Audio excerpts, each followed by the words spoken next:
Hey, what's up, everybody? It's time for playoff football for your Green Bay Packers against the Dallas Cowboys.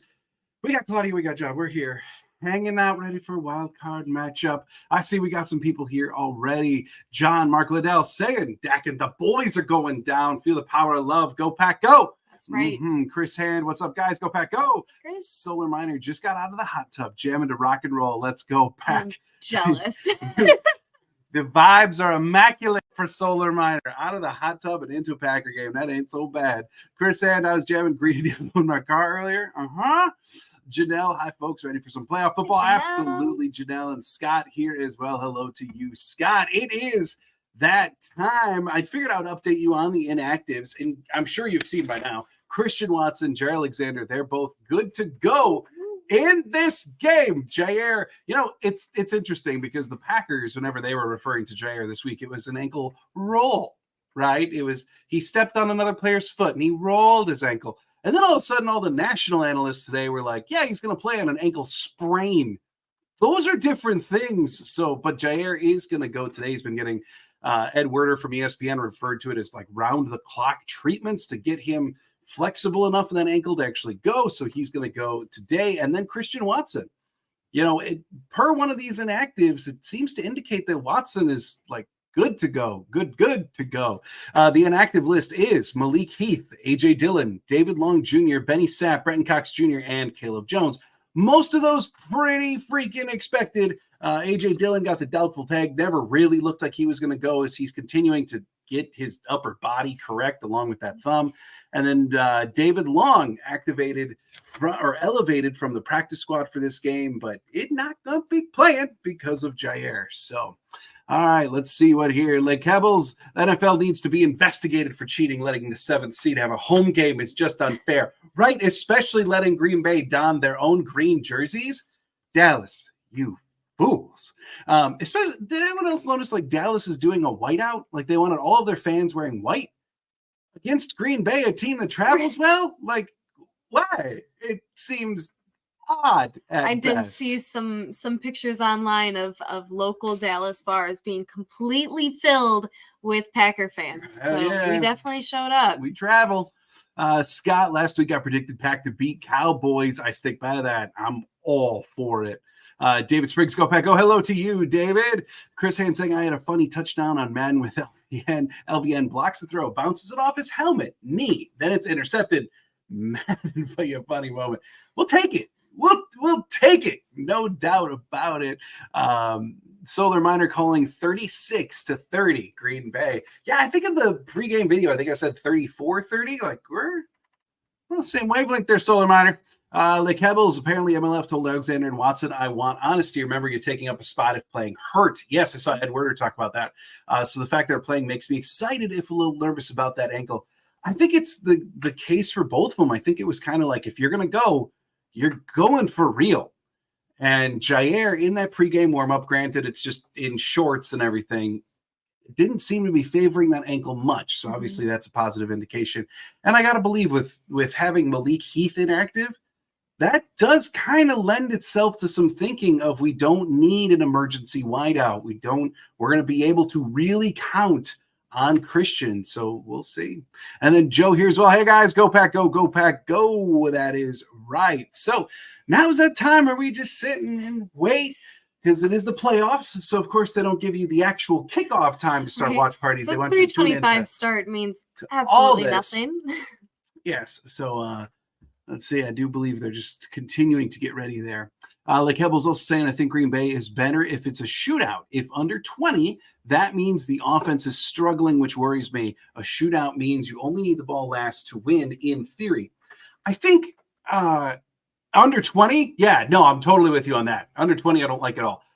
But if the score winds up being 24-21, 24-20, something like that, that may play itself into Green Bay's favor, just to flip it on you a little bit, kind of like against Chicago last week. It may be indicative of Aaron Jones having a very strong game and them limiting the offensive opportunities for Dallas, because Chicago had something only like 6 offensive drives in that entire game.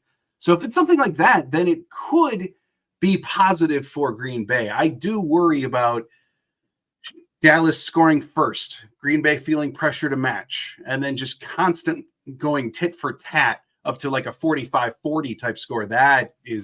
That's worrisome, especially on the track that they play on down in Dallas. Peter, bonjour. Hi, Claudia and John. Is the kickoff delayed? I can't find it on my local channel. Oh, no. It's on Fox, but I know that Yeah, at least for us, it's on Fox, but it is the playoffs. So, like, generally for the regular season, when they tell you the kickoff time, that's within like 2 minutes of the commentators doing something and then kicking off. Playoffs, they tell you 3:30 Central or whatever it is by you in France, and then they just kick, when we get to it. Yeah. So in that regard, maybe it's still coming for you, Peter. But game is going on as planned in Dallas. Anthony Solis, hello to you. Go Pack Go, enjoy the game. Yes, indeed. Chris saying, did you guys watch the Whisper Challenge of Stokes and Jair? Oh my God, hilarious. No, I missed that one. Oh, that was really good. So Packers social media put it out this week. Yeah. It was basically just Jair and Stokes had to put on headphones. Yeah. And then Jair sat across from him mouthing things like Rashawn Gary. And so Stokes trying to guess it. Yeah. Were they good? The communication was like the secondary, sometimes spot on, sometimes wildly off. But I will say that video and the Packers social, I know there's all the angst about Jair, and some people are still saying Jair's going to get traded this offseason. I don't know, those kind of videos to me, just that's a dude who's not going anywhere. That's the way I feel. So let's see. Solar Miner Knicks gets a touchdown today. Oh, dang. You going bold with the prediction, Solar Miner. I'm down with it. Hey, I won't say no. Hey, and he is first team All-Pro as a returner again, in spite of not making the Pro Bowl. So is it possible? Totally. We just haven't seen it yet this year. Like Hebbles, also you two look wonderful. Happy to have spent the season with y'all. Go Pack Go. I want this win. Bad. Like more than I've wanted a 2020 or 2022 Super Bowl. This is just strong vibes like the Chiefs game. Yes, like I'm with you. There's something about this team. I was honestly thinking that earlier today. I was like, man, I want this win more than I wanted last year. And then I was like, wait, they didn't even make the playoffs last year. But there is like the turning of the page that we've done, moving on to this new generation. We did say from the outset of the season that like, no matter what, this is going to be fun. And they're living up to that. And I want to see these baby Packers go. Solar Miner, Dallas plays better with a lead, not so good in close games. Yes. And I saw Fox pregame actually mention that a little bit too, that it does get dicey if they're close. I'm still really nervous about a shootout type close matchup. Not to say the score can't be in 30. I'm talking like 40s and beyond type shootout, because then it's just ridiculous.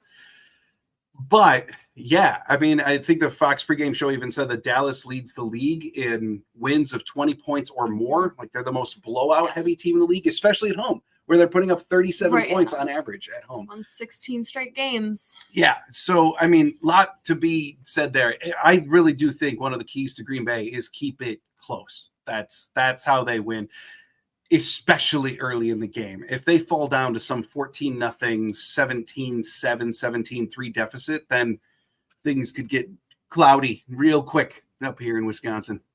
Big Papa Penguin, hello to you. I don't know why I invest in sports. Stress me out. Hello. I understand. Because it's the joy. It's the joy, Big Papa Penguin.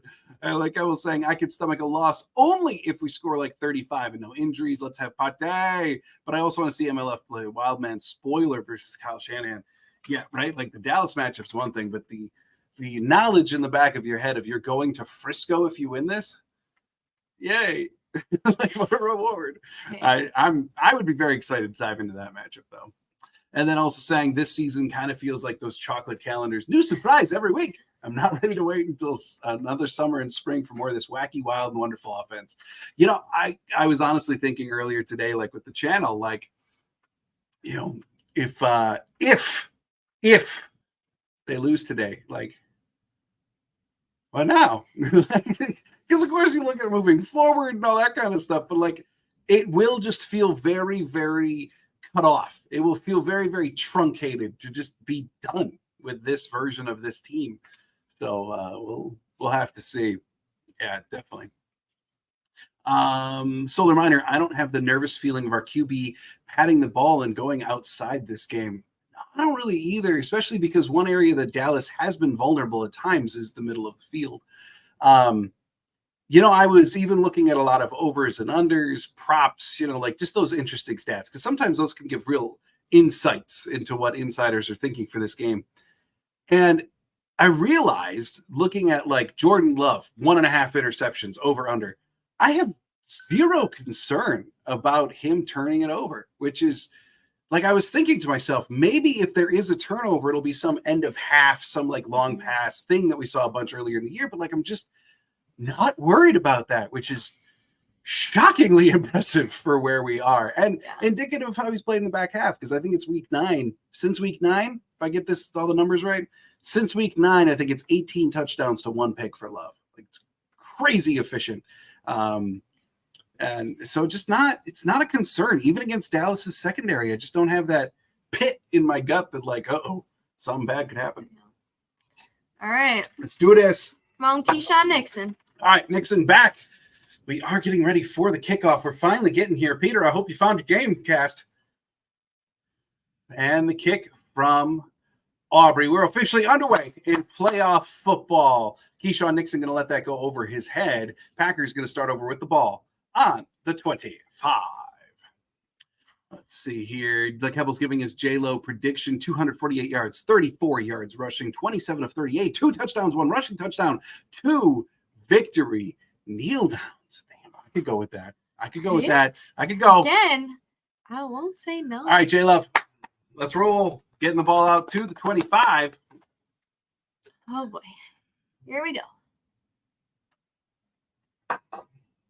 All right. Packers opening up in shotgun. Aaron Jones next to Love. He's got 2 receivers off to the left. Looks like a tight end and a receiver on the right. Kraft in motion. It's a carry for Aaron Jones.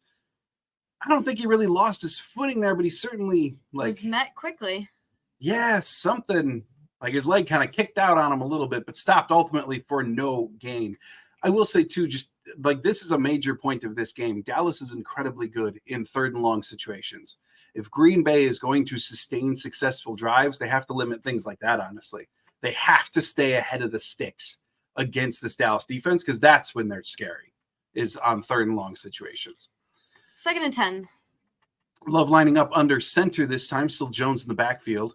And it's play action to Jones. Love looking somewhere, and he's got to run, and that's a sack. Down goes Jordan Love, about a 3-yard loss. But we got a flag. Dallas, 2nd most penalized team in the league, just saying. Just saying. And they're leading the league in defensive offsides. Oh, see, look at that. There we go. Good. That's on Dallas, and that's an automatic first down for the Packers.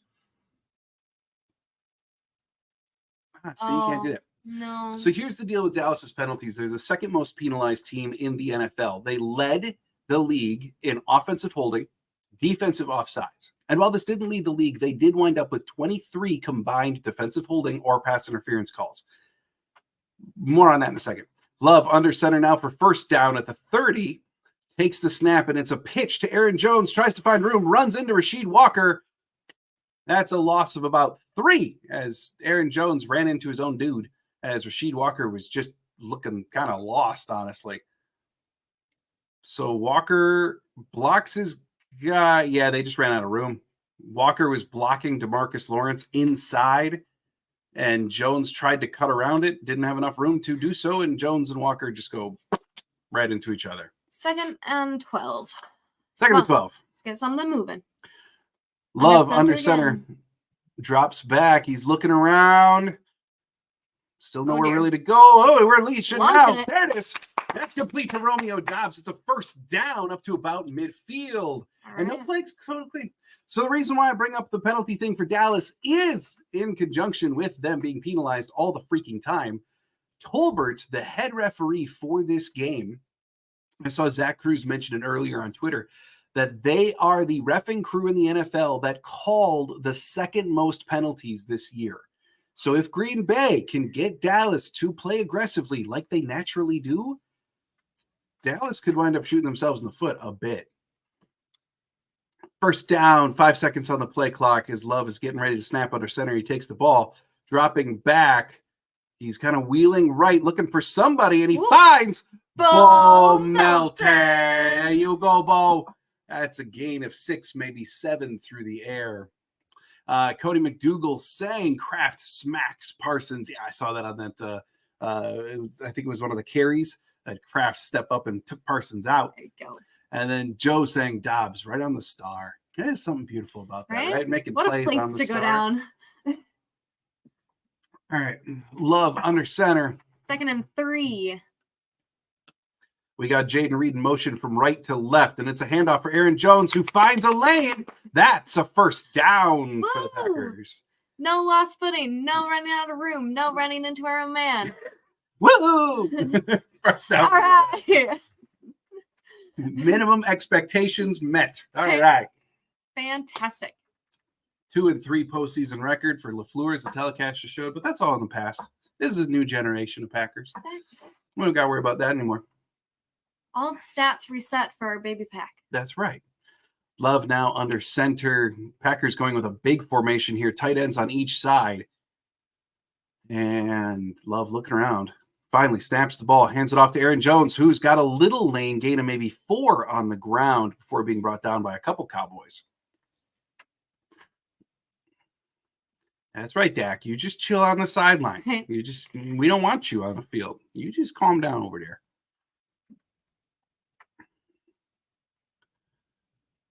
Second and 6.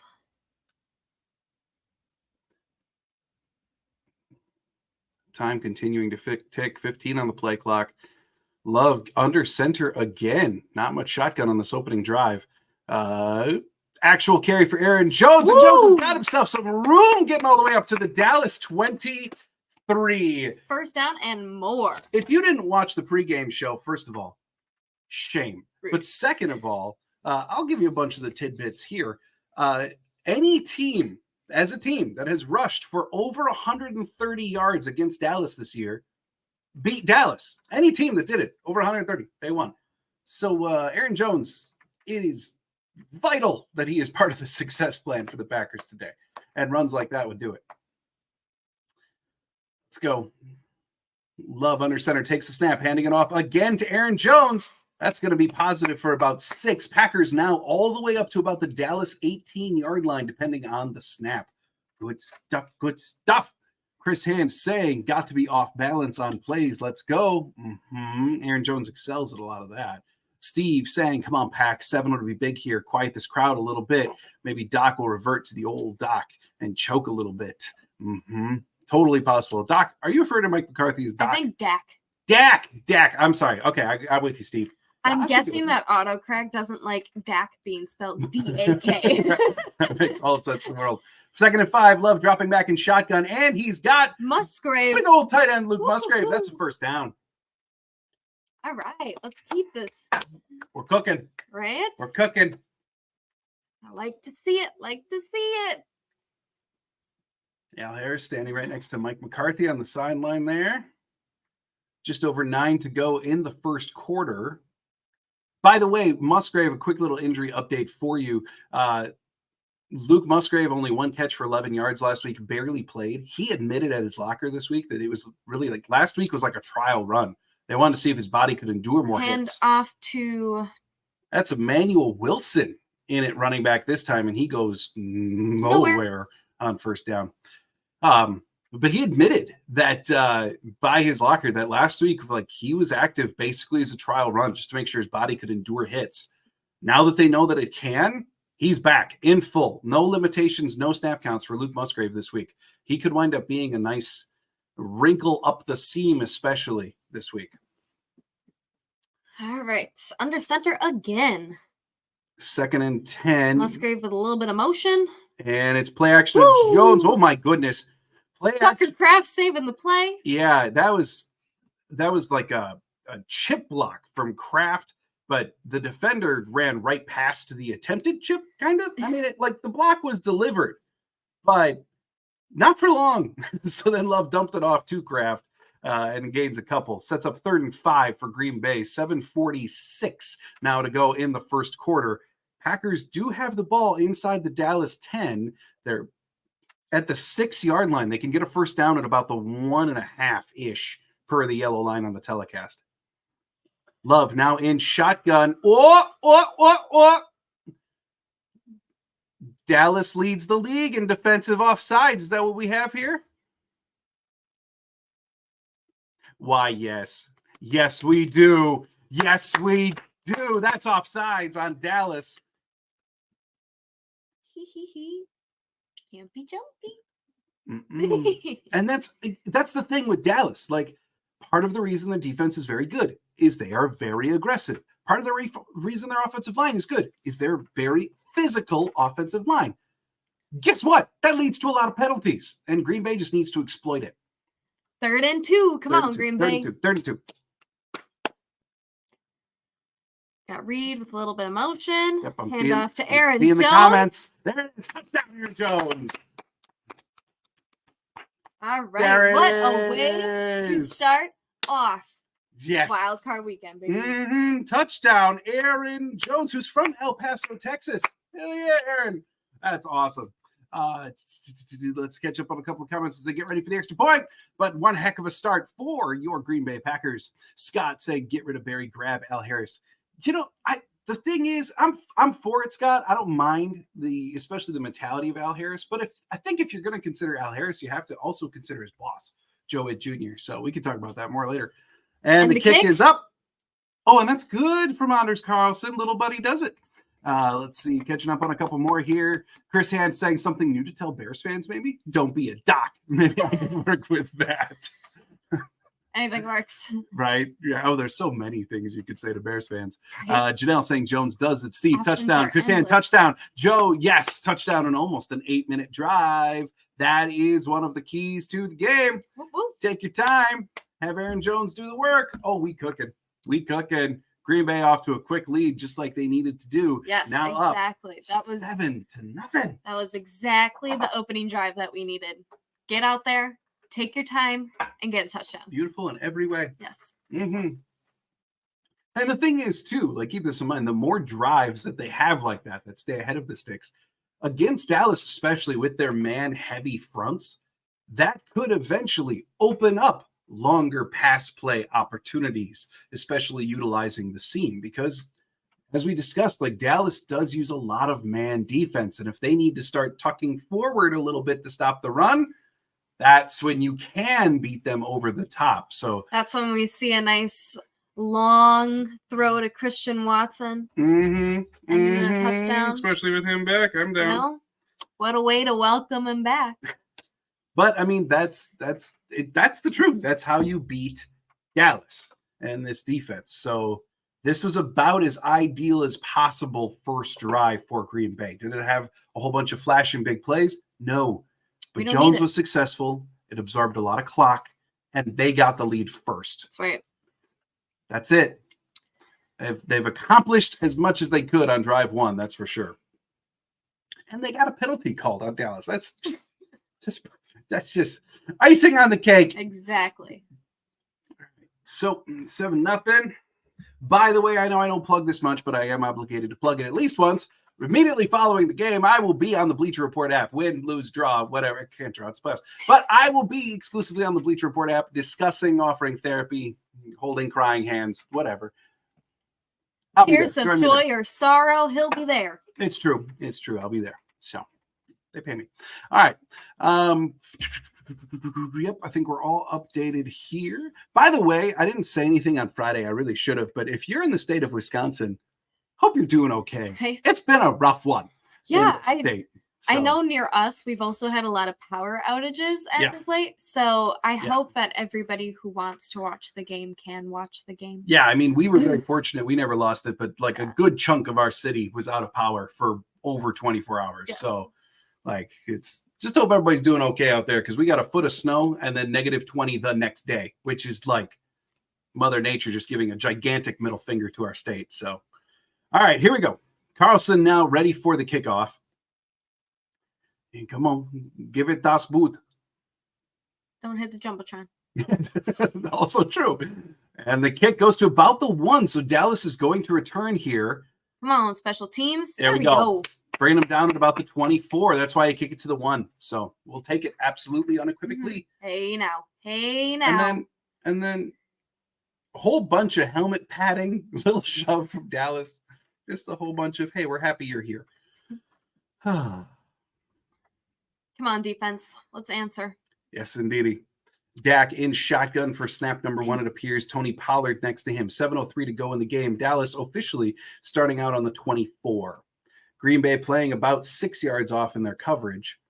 And we got modifications. Dak now handing it off to Tony Pollard, who finds a little bit of room. That's going to be a gain of about 6 going right up the middle. And I did say in the pregame video, like, we've been talking about Aaron Jones being the recipe to defeat Dallas, right? Dallas has had difficulty running with Pollard at times this year. I hope that they don't embrace the mentality that Green Bay is and just like, we'll just run at him a bunch. We need Dallas, as counterintuitive as it sounds. 2nd and 4, hand off to Pollard again, and that is stopped. Right on. Gain of maybe 1 off to the right-hand side for Pollard. TJ Slayton, the one in on the tackle. Scott saying snow just makes outside beautiful. It does. We just got so much. It also helps when you're not outside. Yeah, also true. It's nice to look at when you're inside. Yes, no doubt about that. All right, Dak now in shotgun for 3rd and 3. Packers showing pressure, but now backing off as Dak is making adjustments at the line. 6 to go on the play clock. Dak now takes the snap. Rashawn Gary's coming. Preston Smith coming. Dak escapes out of the pocket. Gary giving chase. A big run for Dak, getting all the way up to about the Dallas 48, nearly at midfield. And that, I mean, Dak is capable. He's not all that quick of a quarterback, but he's capable of doing that, which is basically escaping pressure and finding a lane. Because here you had Preston kind of loop around his pass rush and it opened up a nice parting for Dak. And there it is. He ran it for about 20. So now 1st down, Dak in shotgun, empty set, 2 off to the left, 3 to the right. Chip blocking going on for Dallas, trying to gain Dak some extra time, and it's complete. That is complete over to Jake Ferguson, the tight end, but Isaiah McDuffie is there. Gain of maybe one for Dallas. No gain, 2nd and 10. Well, absolutely. All right, McDuffie. Oh, look at that on the telecast. When Dallas scores first, they are 10-0. When they score second, they're 2-5. Well, who would have thunk it? All right, Dallas, Dak now in shotgun. He takes a snap, hands it off Pollard. to, I think that's still Pollard in, yeah? Oh, no. Oh, no, that's Dwindle. Their backup running back, who hasn't been getting much play as of late, but he is efficient when he's in. Like when they have running backs that start with the same number. It does make it tougher. It's so hard because I normally only see the first number. The other number is normally covered by a person. All right, 3rd and 8 now for Dallas. Green Bay's D-backs playing about 5 yards off. Dallas now at the 49.5 on Green Bay's side of the field. Dak takes the snap in shotgun, and he throws over the middle, but CD can't hang on. Oh, that's so unfortunate for Dallas. That's a drop for the receiver everyone's worried about. And that's going to bring on 4th down. I mean, the throw was not great. Really like leading CD more than it should have, but at the same time, that should have been hauled in. Yeah. So trust your hands, you got to get it. It's going to be a punt. But since you're Dallas, you don't need to. So it's okay. Mm-hmm. And we'll see. I think they're too far on the field to hit the Jumbotron. I don't think the trajectory will work here, but now on to punt. Brian Enger. Jaden Reed back to return for Green Bay. Ooh. Punt is up. Come on, Reed. And the punter went down in a mass of bodies. Now Jaden Reed went down in a mass of bodies, even though he fair caught it. There's going to be a flag on that one. Just pandemonium. Jaden Reed went down in a heap. I think the punter went down in a heap. But Jaden, hopefully, did you call that? Or is this going to be another you got to call it early? Okay, they're not showing anything about the punter. He called that in plenty of time. And I really like what Ballantyne did there on the Packers side of things. Like, he essentially duped the Dallas defender into Reed, because right as they got to Reed, he just bailed and let the defender hit Reed. So announcers are saying that's acting by Reed. Acting? Man, acting is like some of these people should have jobs. All right. All right. And that's catch interference on Dallas. So 31st in penalties, getting another one. I could have swore I saw on a quick glimpse the punter go down in a heap, but that might have been somebody else. So I'm just fine with the way that was called. All right, so let's catch up on a couple of comments here. Chris saying we had thunderstorms come through like 3 days ago, then it came out. Oh, by the way, Monday it will be snow and rain. Ew. Sorry. Yeah, we had wild weather. Like, I mean, we got let's see, Friday night, and was it Friday? Yeah, Friday we got like 14 inches of snow, and now today it's negative 25 wind chills here. Yeah, so we've had about a winter weather warning all week. Then we had a blizzard warning Thursday, Friday, Saturday. And now we have a wind chill advisory. Yeah. We're doing great. All right, Solar Miner saying penalties may win this. With the help of our Green Bay Packers. It's not just the refs. But we don't need to start the rumors that the refs are winning this for us. Who cares as long as we win? Now, we've been talking about that, right? Solar Miner, Dallas is a very aggressive team, and it could come back to bite them, especially with this reffing crew. Generally, Green Bay doesn't like reffing crews that call a lot of penalties because Green Bay is susceptible. Dallas is more susceptible, so this is just fine thus far in this regard. Commando G-Man saying Barry better thank his lucky stars and not think his D did that third down. Oh, right. With the CD drop. And who was it right in front of CD? I didn't catch it. Quay Walker. That was Quay? Mm-hmm. Yeah. I mean, the ball should have been caught by CD. If it was a better throw and if CD was in better positioning, that would have easily been a catch. Oh, yeah. Even with safeties over the top, that was a 15-yard gain and a first down. So I'm inclined to agree, Commander G-Man. Steve saying, okay, another long drive for 7, and we'll see Panic by McCarthy. I'm all about it. All about it. Chauncey Billings. Hey, Chauncey, how you doing? Can't wait for Stephen A. Smith's song and morning accident waiting to happen. I may actually have to tune in. See what's going on there. I love it. Solar commercials are longer. Yes, they are. That is one thing about the playoffs. Everything is elongated. Every bit, the NFL milking every dime they can get out of these games. And we're going to be here for a bit. Yep. Commando G-Man saying we'll still take it for sure, though. Yeah, and, going against Dallas at home, I think I mentioned this in the game preview, too, of like, even the cheap stuff will take, right? Take anything you could get. This is the playoffs. There is no more cheap winning. Right. You just got to win. So that's the idea. All right, in shotgun. 24-yard line officially. So Love getting ready, but we got Bo Melton in motion. Love in shotgun takes the snap. It's play action to Aaron Jones. Jones doing an excellent job on pass pro. We're going deep to Bo. And that's incomplete. Everybody kind of looking around. No flags. Bo was blanketed in coverage there by number 1 of Dallas, of which, is that a linebacker? Because that is a very, very tall human being next to Bo. And I don't have Dallas's numbers offhand. I think that looks like a child. I think that was Curse. That would be their safety. I forgot to print off Dallas's number sheet. So, but yeah, I mean, that was a giant next to Bo Melton who was able to bat that away.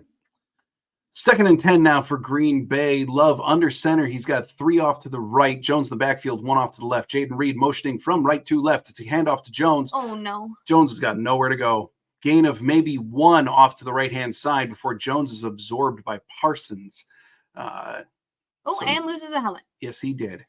I will say, if you were to go peruse a bunch of San Francisco 49er chats, stuff like that, they feel like one of the big ingredients when they beat Dallas earlier this year was having McCaffrey run straight at Parsons again and again and again.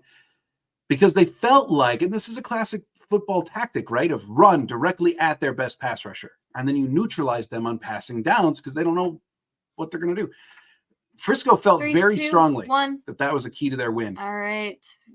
Oh, Love rolling right to back. avoid pressure, but he's looking, and he throws it, and he's got Dobbs again. Dobbs up to about the 50. Right.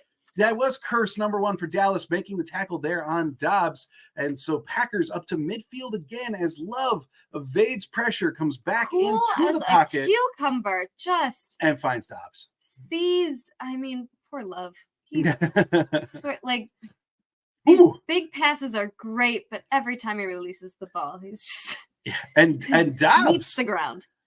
Dobbs was starting on the left boundary, caught that all the way on the right shade of the field. Dobbs picking up a lot of running on that play. All right, so now you got DeGuara in motion. Love taking the snap under center, hands it off to Emmanuel Wilson. Wilson getting early game carries. It's pretty clear. Running is part of the Packer game plan today. For sure. All right, so let's catch up on a couple here. Big Papa Penguins looking back. Walker was in man on Lamb. Yes. Absolutely mind-blowing. That's less than ideal. They put Lamb in the slot a lot. Like 57% of snaps is where Lamb goes in the slot. So I'm not surprised. We are probably going to see that matchup a couple more times. Shotgun, hand off to, just kidding. Oh, that's well behind Jaden Reed on 2nd and 9, incomplete. Scott, I'm guessing that was your latest comment there. But Love just well behind Reed on that pass, incomplete. So it's up 3rd and 9 at about midfield. Big Pop Penguin, like you may see that at times because of how they put CD in the slot. It's just kind of an inevitability. At least it's Quay and not Preston Smith. Let's just say that. But yeah, it's Green Bay's got to not find themselves in that spot too often. 39. In shotgun. Love in shotgun. And Jaden Reed in motion towards the middle. Love takes a snap, rolls right. Flag on we the got play. A flag, and Love kind of throws it away, overly leads Reed out of bounds. Let's see what the flag is. Reed thinks it's on Dallas, if it's any indication. And the telecast is showing Elton Jenkins. Elton just kind of bear hugged Parsons as Parsons was beating him. I have a feeling that's going to be on Green Bay. Penalty is declined, setting up 4th and 9 at midfield. Yeah. You can't do that. Yeah, Elton, you can't hug him from behind, man. That's no good. I know you just want to be Love, like the back of your helmet says, but that's not the way you can give love today. Minute 33 to go in the first. Dan Whelan, the Irishman, on to punt now for Green Bay. Yeah, that shouldn't hit the Jumbotron. No, not where they are. Pretty good positioning for that. And we're making comments of that because it was noted by pregame reporters that Whelan, while lining up to punt, did hit the Jumbotron in warmups. So it's certainly on his mind. All right. And the punt is up and caught, fair caught, at about the 7-yard line for Dallas. So Dak and company, not that great a field position to get started. All right. So Chris Hand saying, I'm so tired of Skip and others doubting our wide receivers. Let's go. They're a lot better than they nationally get credit for. Joe, wow, that pocket presence on the completion of Dobbs. Yeah, that was great stuff. Unflappable, Mr. Jordan Love. Chris Hand saying he was like, hey, want me to show you a new Suman wrestler move? They're just buddies. Right? They're just playing together. I will say, like, hearkening back to the days of like TJ Lang and Josh Sitton, these guards who you don't want to get in fights with. On the Packers, that's Elton Jenkins. Because anytime, like, at joint training camp practices, there's been even remotely a tussle, Elton Jenkins shows up. Like, and he comes in and he starts throwing hands. He is there. Yeah. Support all time. Elton no Jenkins matter the situation. He's carrying on the mantle of offensive guard who just wants to rumble. There he hugged Parsons in a bad way. Yeah. So, all right. And to commercials we go. As we noted, so many commercials. So many. So long. Oh my goodness. And it really, because like none of them are the shortened versions too. So it's just like, okay. No, if companies are playing for playoff commercials, they're doing the full thing. Yay. So one thing we did not do was get Peacock and watch the game on Peacock. It's not doing that. That is still the dumbest thing I've ever heard. We'll see. Yeah. We'll see if that's the way of the future. So dumb. All right. So, yeah, about a little under 40 minutes into this game. We're kind of cruising, I guess. I mean, we're up. Oh, hey, I mean, that's true. It's true. Green Bay is up 7-0. The clock tick.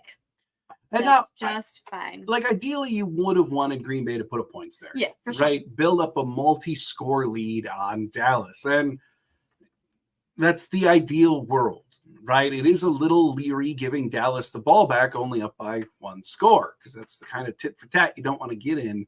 Got to keep it close, as we talked about, but still not shootout variety close. So we'll see what Dallas comes up with if they decide to keep on running, or if McCarthy already is just going to say, screw it, we're airing it out.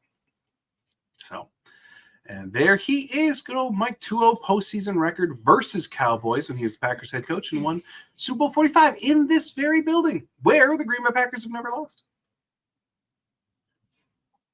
So, getting ready to get going now.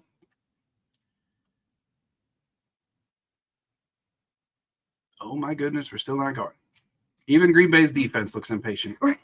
Okay. All right, Dak now under center. Dallas actually has their fullback in for this play. So 1st and 10 from the 8-yard line officially. Dak drops back, and he's airing it out. We're going deep. And, okay, overthrown just a touch to clean. Brandon Cooks. No flags. I like it. Carrington Valentine was in coverage, and he was running evenly with Cooks for the first 20 yards of that route. And then about 20 yards later, Cooks did have him beat by a step. So luckily that ball was just a touch overthrown. Ooh, McCarthy's having to talk with Lamb. That's fine. Let's have all of them be upset. Yeah. All right, now a handoff for Tony Pollard, gaining 4, maybe 5 up the. No, that's CeeDee Lamb. A carry for CeeDee Lamb. Never mind. They do that. Like once or twice a game, CeeDee will get a random carry, and. Hey, man, we didn't forget about you. McCarthy opted to do it on this drive, I guess. So CeeDee now heading back to the slot. Tony Pollard back in the backfield. World's returning to normalcy. And Dak in shotgun, ready for the snap. 3rd and 5. Dak dropping back. Packers appear to be in man coverage. He's going to the end zone.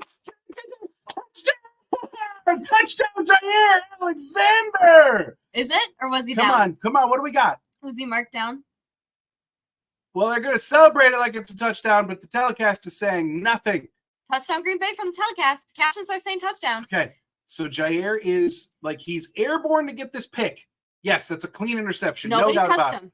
Nobody touched him there. There is no doubt it's an interception. He didn't get touched by the down. Unless they're going to say right there. Like his leg is on top of him. It just that's not touching. That's not as if it like going like that. You fell on top of him. That's silly. The touch does not have to be intentional. That's silly. It's going to depend on how they interpret it, but like they have called that kind of situation down before, so we'll see.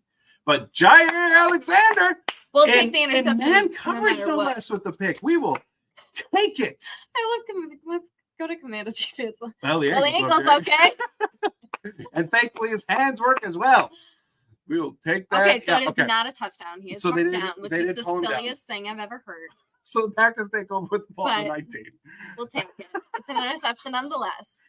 Empty set for Love. Aaron Jones in motion. Oh, Quick that was toss a very Aaron odd Jones. motion, but complete Aaron Jones. Jones. That's a first down for Green Bay.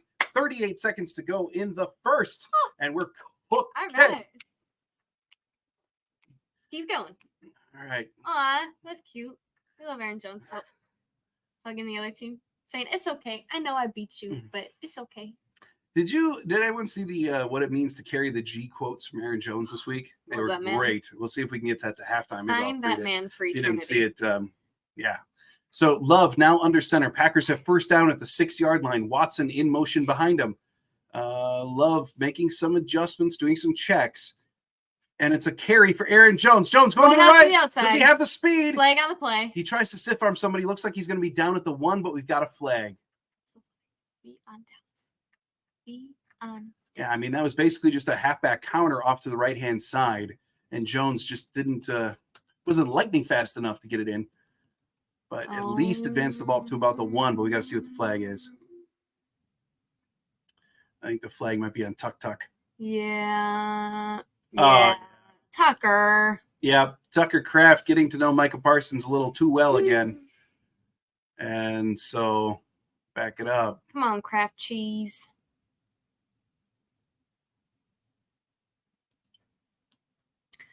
Don't like that. That's okay. It's okay.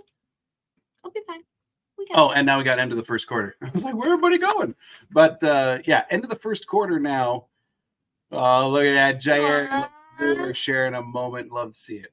All right, so the Scott saying Alexander saving his season for today. He was just biding his time. And then Janelle saying Parsons is hard to block. Oh, undeniably so. Yeah.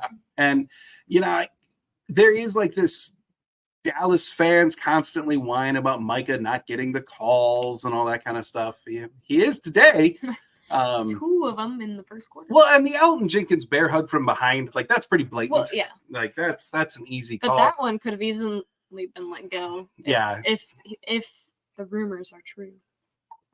And I would agree. I mean, Tucker did hold Parsons back, but wasn't that abnormal of holding that occurs on a lot of snaps. So we'll see exactly what yard line the Packers got the ball on following the penalty and everything as they try to stack up. Or as Mike McCarthy, one of his favorite phrases was stacking success. Maybe Green Bay's going to do it to Dallas here and build up themselves a nice multi-score lead. We'll have to see. All right, John. What did you think about Nick Saban retirement? So, okay, as someone who doesn't follow college football at all, I mean, obviously I know about Saban, but like I don't follow college football more than what I need to for the draft. I just kind of look at it like just basically like a legend gone, an icon gone, not dissimilar to like Lombardi leaving or anything like that. Because Saban collegiately is of that tier of like icon, best ever type thing. So huge loss for the sport itself. But beyond that, like just it's not a sport I care about that much. So it is what it is. Let's see. Solar Miner saying top is going good. Yeah, time possession very, very strong in the Packers' favor right now. We'll absolutely take that.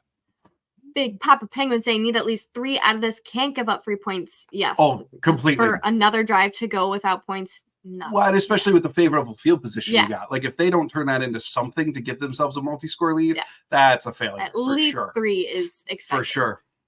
And we got John Mark Liddell saying, Dak and the boys are going down. Feel the power of love. Go Pack, go. Hey, John, go Pack, go. It's trending correctly so far. Look at that. 81 pass yards over 19 plays for Green Bay. Like we're something's going right. First and goal, baby. Now flipping the sides of the field. First and goal from the 16-yard line. Love takes the snap in shotgun. He's dropping back, throws over the middle, and he's got Dobbs again. Romeo is up to about the 1.5-yard line for second and goal. Dobbs is having a great game. And Dobbs and company said, forget that penalty. We'll just get it right back. Whatever. Like it never happened. Second and goal from the 1.5. We were destined to have that no matter what, so we'll just take it. Yep, exactly. All right. 95 touchdown % in goal-to-go situations, highest in NFL since at least 1991. Woo! Woo! Green Bay. All right. What do we get? All right, here we go. What do we got? I'm not going to look at the comments. I don't want spoilers. Watson basically lined up like a tight end off the right tackle side. Jaden Reed there as well. Hand off to Aaron Jones. Jones muscling his way in. That's a touchdown.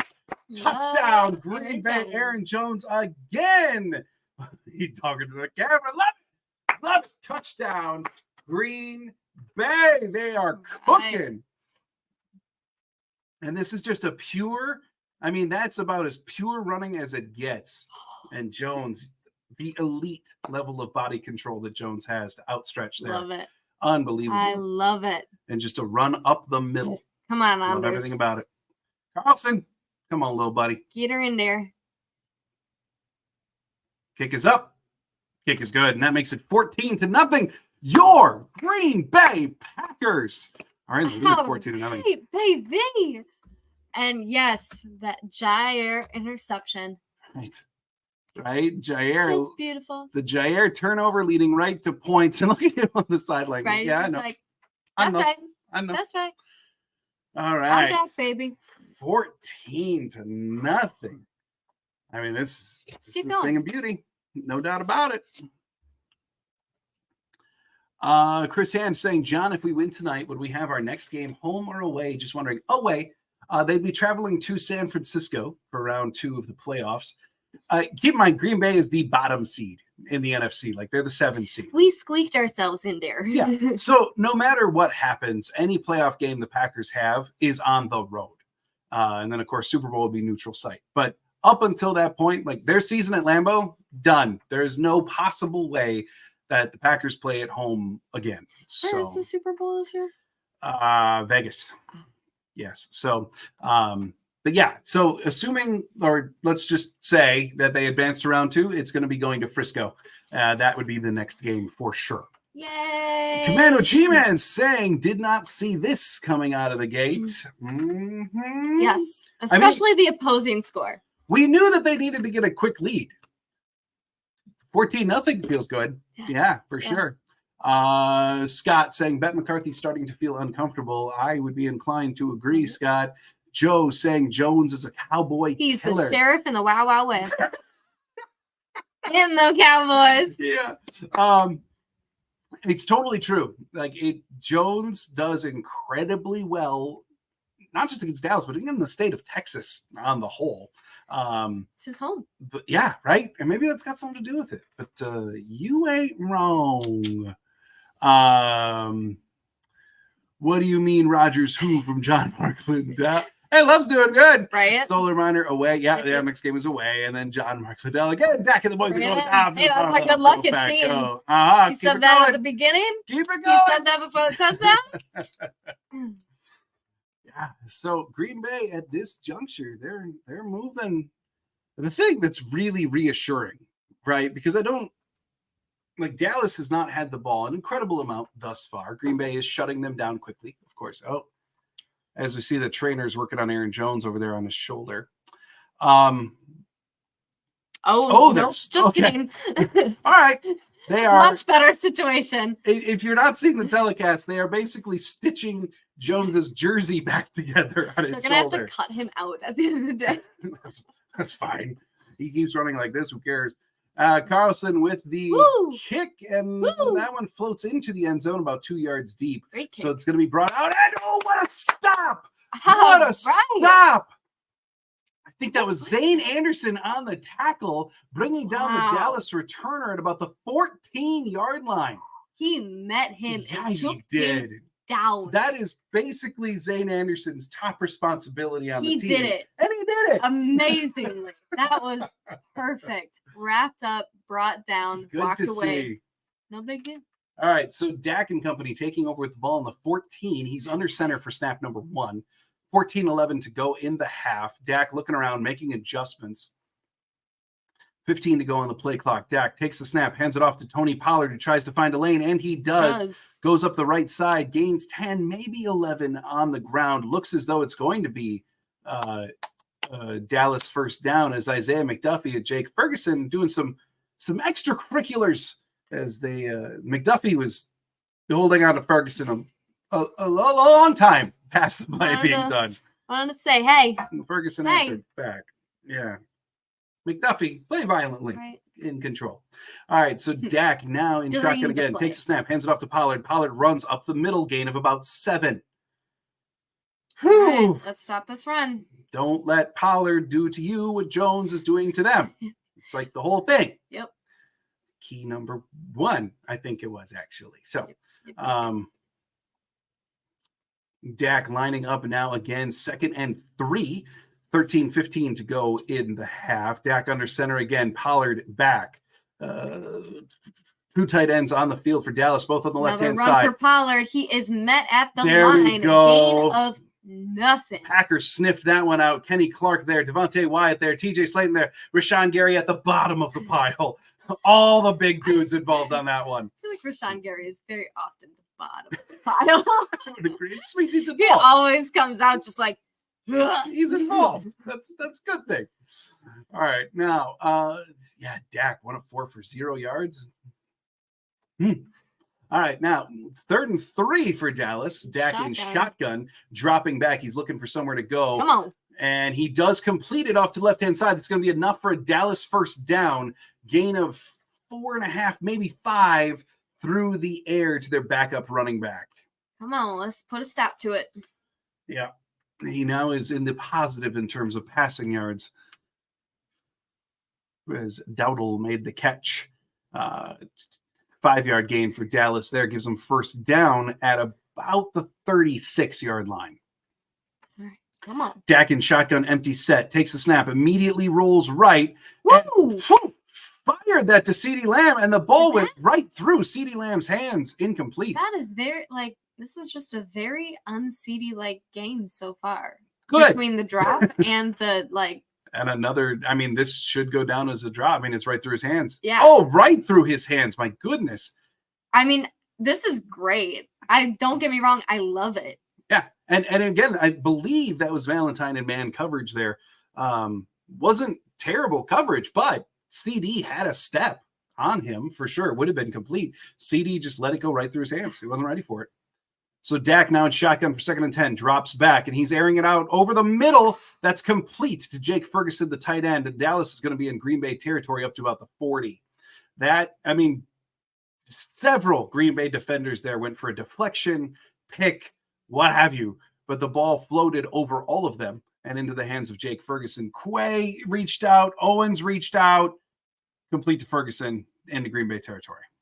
Sean Mark Liddell saying, why are the Dallas Cowboys wearing helmets that say "Be Love" on the back of them? It must be a sign that they've given over to the Packers already. Yes. I wish that were the case. The Martin Luther King Jr. Day, we got an end around here. So Dallas running an end around to Brandon Cooks, who gains about 5 up the left-hand side. Those decals are working great in our favor. Oh, for sure. No, they're there. I think every team in the league has them for this round of the playoffs.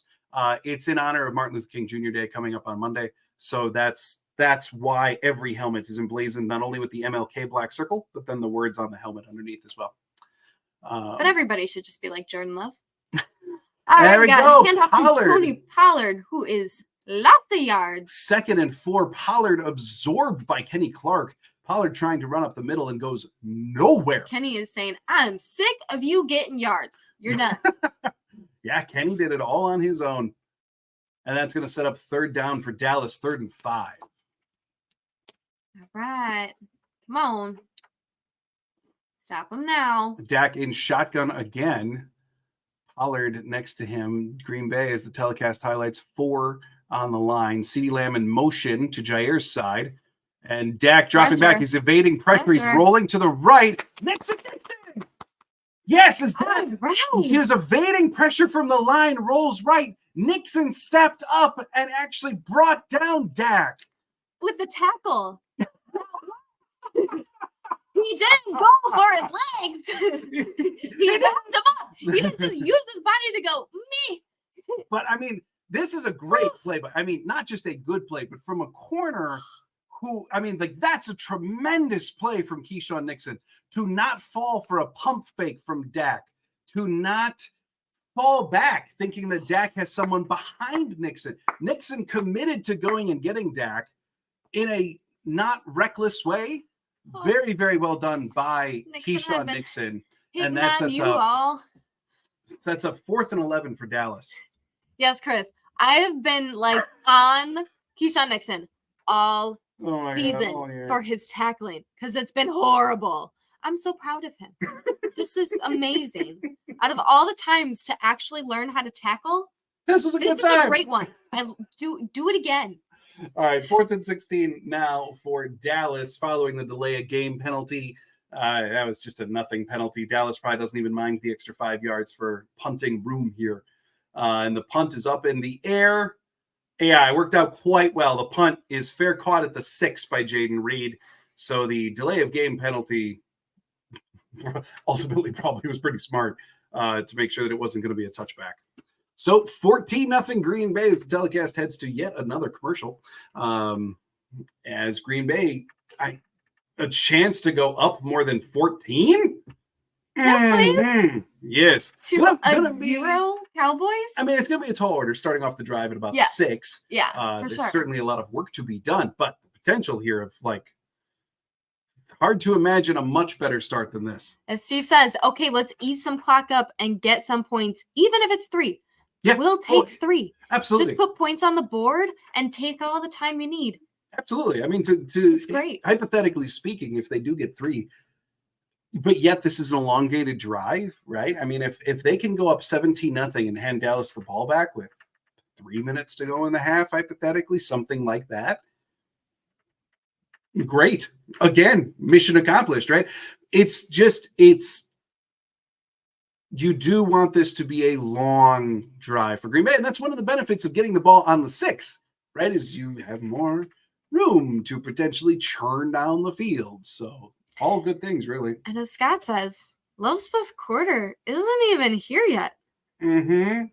I mean, opportunities are endless. It hasn't been as electric as it was earlier in the year, but Green Bay is still one of the top second half scoring teams in the NFL. We've also been so much more productive in the first half than we have in the beginning of the season.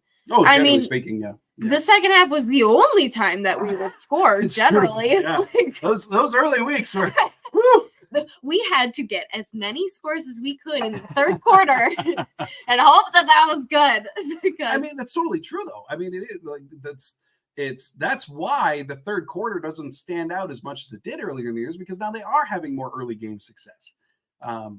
They've evolved from being a second half offense to an offense that functions all the time. It's so nice. It's quite lovely. Let's see. We got Chris saying that spread our wide receivers out, throw short cuts to Jones over and over, but run our best run plays, eat up the clock till we get into field goal range. Mm-hmm. Yeah. I'm down with that, Chris. Sounds good. I disagree with nothing. Let's do it. Janelle saying, what happened to the old rule of not fielding a punt inside the 10? On the whole, in some ways, that's kind of come out of practice. And it's not just Green Bay. That's kind of a league-wide thing. It's because I think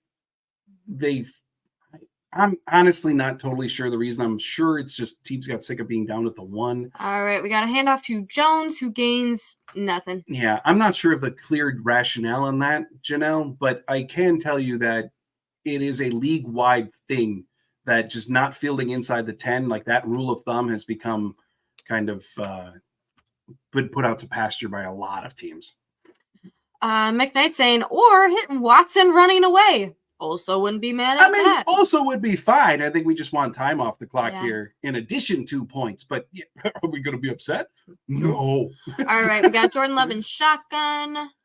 All right. Sure who's next to him. I don't think that's Jones. 2nd and 10. Love takes the snap, drops back. That's Emmanuel Wilson in the backfield. He hits Christian Watson. Good to have him back. That's going to be a gain of about, I'm thinking 9 once they actually stop all the tussling here. 8:12 to go in the half.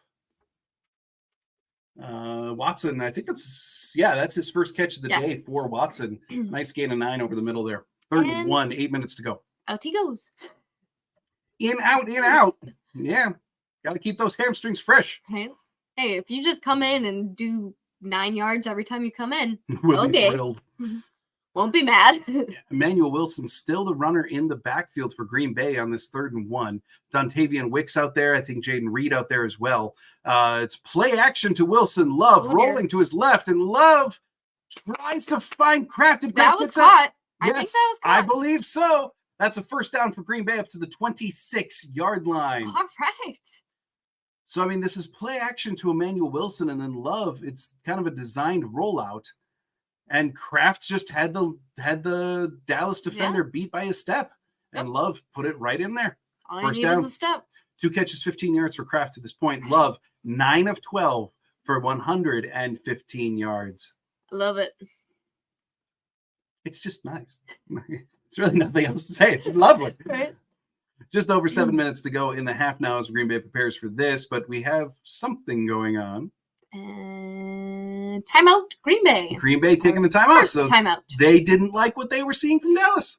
Time to get the communication in check. So, yeah. Y'all, Green Bay's up 14-0. They're cruising.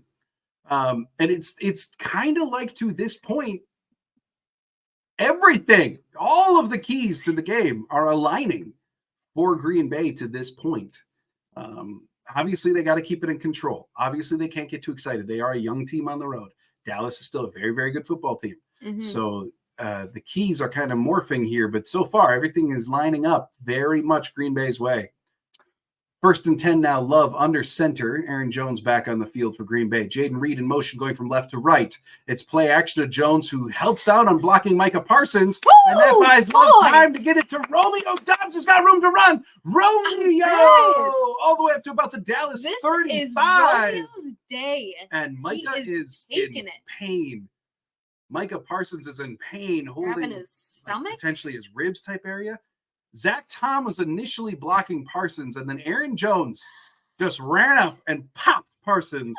And I think that's where the injury might have been. I think so. It probably is just on the ribs, just got pushed on the ribs there. I mean, because Jones, like the height difference there, like Jones came running up and popped Parsons, and he did so like right about the rib area, just because he's naturally tiny compared to Micah Parsons. So first down for Green Bay. They get the snap off before the play clock expires. Handoff to Emmanuel Wilson, Emmanuel Wilson, frankly, is taking on the A.J. Dillon role of the day of, hey, just run her in. We'd love for this run to be successful, but it doesn't necessarily have to be. Go get a yard, get 2, because this is just a calm it down run, a run for the sake of running. Emmanuel, go do it. See how things are looking. And yeah, exactly. And that's typically A.J. Dillon's role, but Emmanuel Wilson, he's got it today. Stepping up. All right, Love in shotgun now for 2nd and 9. Aaron Jones next to him. And we got Bo Melton in motion. Play action to Jones. We get another completion. This one to Dontavian Wicks. Gains maybe 5, maybe 4. Either way, 3rd and mid now for Green Bay. Trying to still get something going here. More than just a field goal. 5:23 to go in the half. Peter's saying every Green Bay player wears a helmet with dimensions. Be love. All we need is love, love, love. Dallas, like I said, MLK Day is really working out in our favor. It really is. So Micah Parsons is back on the field for Dallas for this 3rd and 4, lining up on the left side against Rasheed Walker. Love in shotgun. Aaron Jones next to him, making adjustments at the line. 5 to go on the play clock. They got to get this off quick. 4, 3, 2, and he takes the snap, and he's looking, and he throws quick. That's Musgrave. Musgrave extends and catches the ball and gets out of bounds. So nice very good job at getting his feet in. Yeah, and I mean, just a quick out. Like, they just caught Dallas doing what Green Bay always does. Of Green Bay only needed a few yards. Get a lot of Dallas's coverage was 10 yards off. So what do? Run a quick out. Run a quick curl. Get the couple yards you need. And give yourself a first down. And Green Bay learned from watching it happen to them all the time. It's great.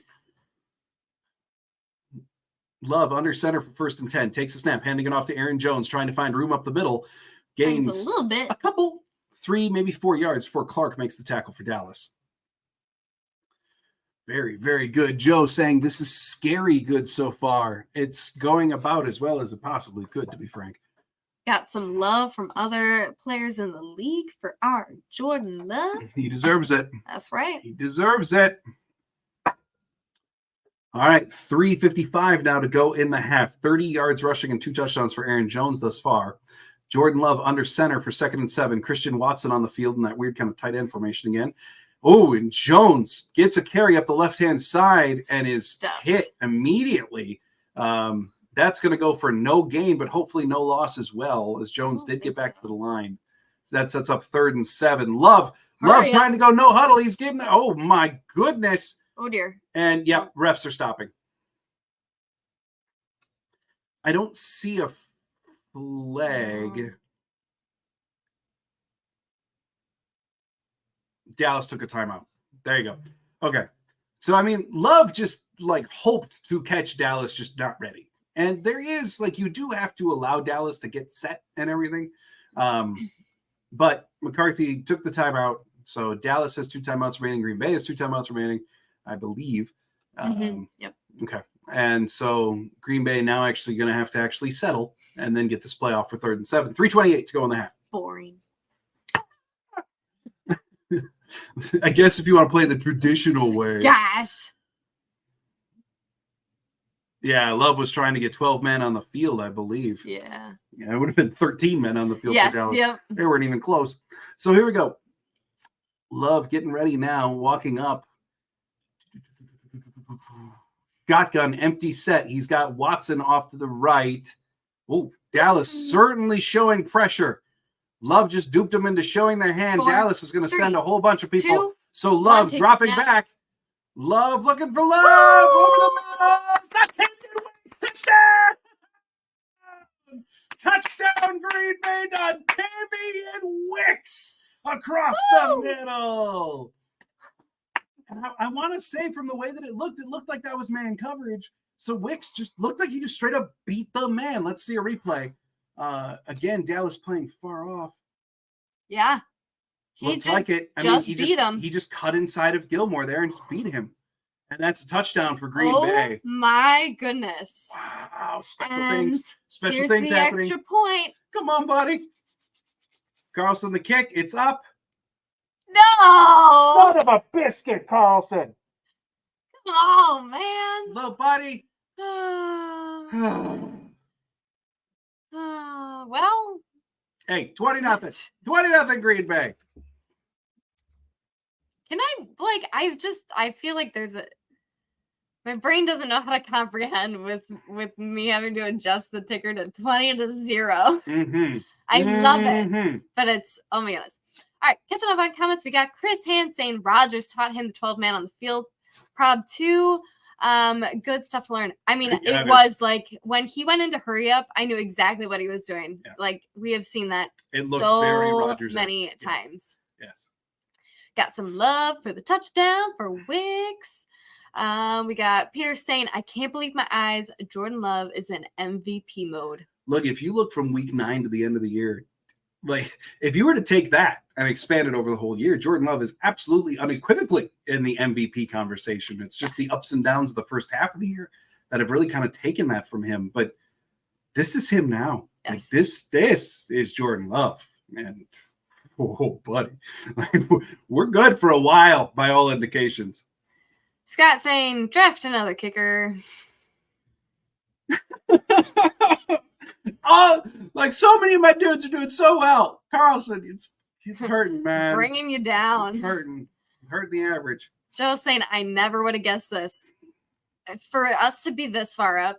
No. This, I was expecting a well, it's the tug of war game. It's looking so much like the Minnesota game and the Chicago game, where the defense is doing a great job bottling up the opposing team, and the offense is having success running the ball, which is opening up a lot of chunk plays through the air. The thing is, like, even though that's Green Bay formula as of late and how they've been successful as of late, I just didn't think they'd be able to pull it off so well against Dallas to this point.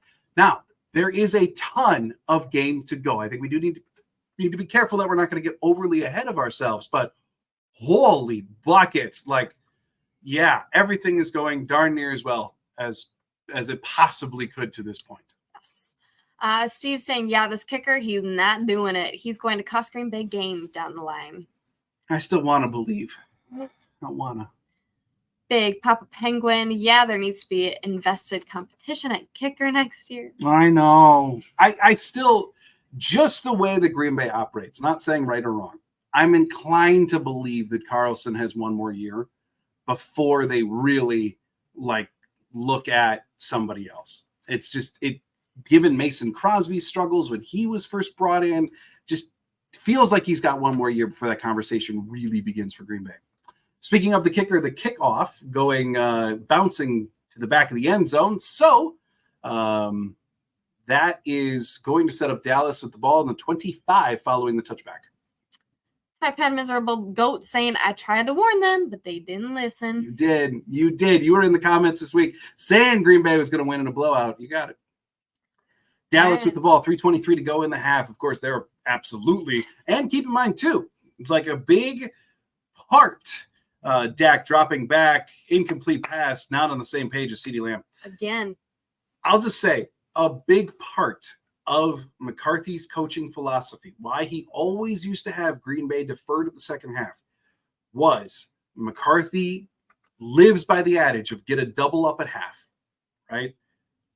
It is something, it is ingrained in his coaching style to want points right before the half and then get the ball after the half. So completion there to number 13 for Dallas. Jair bringing him down. That's going to be about an 8-yard gain to Michael Gallup through the air. So I'm just going to exercise just a tiny touch of caution in that if Dallas can indeed double up here, a 2014 game or a 2010 game is a drastically different game than a 20-0 game. Yes, so they must stand here and not give up anything. Rashawn in pressure, but that is completed to Brandon Cooks. That's going to be a first down for Dallas. Keyshawn Nixon with the tackle. All right, let's see. Lil Wayne was talking to Skip. Skip asked him, did he think that the Packers were going to win against Dallas? At least 9%. Lil Wayne looked him deep in the eyes and said, no, I'm saying a 10. I was like, oh. Go, Lil Wayne. We love Lil Dak Wayne. Dropping back now for 1st and 10, and he's throwing, and he's got, I believe that's Gallup again. Jair in coverage, but Gallup making the contested catch, and they're in Green Bay territory awfully quick. Green Bay's got to shore up and stop this drive quick. Yep, just completing it over Devondre's outstretched arms and into the hands of Michael Gallup. 2:10 to go in the half. Dak looks like he's going to try to get this play off. And he's in shotgun. He does take the snap. Quick throw over to the right-hand side. That's complete to CeeDee Lamb. Another gain of 8. They're up to the 40-yard line. Darnell Savage with the tackle. Carrington Valentine in coverage. And that takes us to the 2-minute warning. Dallas is putting a little something together. So just exercise some caution and positivity. Absolutely. Steve saying, yep, what's all this national media saying now? I mean, if Green Bay does coast in this game, the narrative is going to be a wee bit different this week. Like Kebble's saying, phone battery's low, so can only check in once in a while. But brother, I told you I wanted Dallas. I want all the smoke. I get it. We'll take it. Peter saying Wick's route was Devontae-ish. Yeah. His release is, I mean, it does look like Devontae. His release off the line. You don't want to make statements like that because they feel like exaggeration, but man, when you put them side by side, it does look really close. Scott saying Lamb not catching is strange. It is strange. I'm not mad. Fair, yeah. Scott also saying, John, people want to believe in Barry too. I know, but a rookie kicker is different, Scott. Let me have this. Rockin' Hey, Rockin' Knees. Us Packer fans know this isn't just the youngest team to make the playoffs. This is a battle-tested team. I'm proud of how they're competing. Go, Pack, go. You're right, Rockin' Knees. I mean, for being the youngest team in the league, yeah, a lot of their skill players do not have that experience. They've never been to the playoffs, but the leadership portion of the Packers team, they didn't forget what it was to rack up 13 wins in a year. Like, the leadership of the team is quite experienced. And you got to believe that, you know, I don't want to say like the Zen nature of past leadership, but more the unflappable nature of even a guy like Aaron Jones is doing great things for the youth on the Packer team. No doubt about it. Type N Miserable Goat saying, I told you that it wouldn't even be close. As long as it stays that way. We'll take it.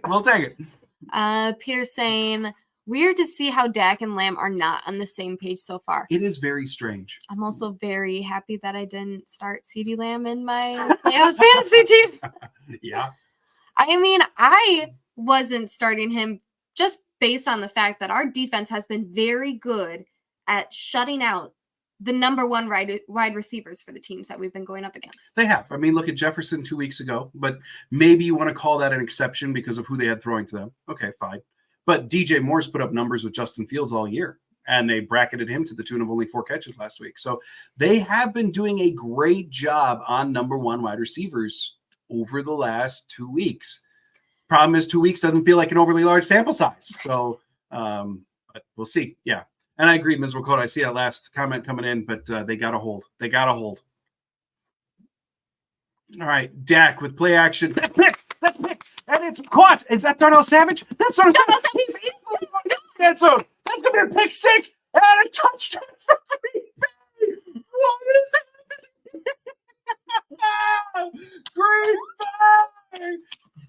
Darnell Savage of all people intercepting Dak, taking it all the way back. Dallas finally was getting a little something going. Oh, they look so sad. Those faces. Oh, those faces.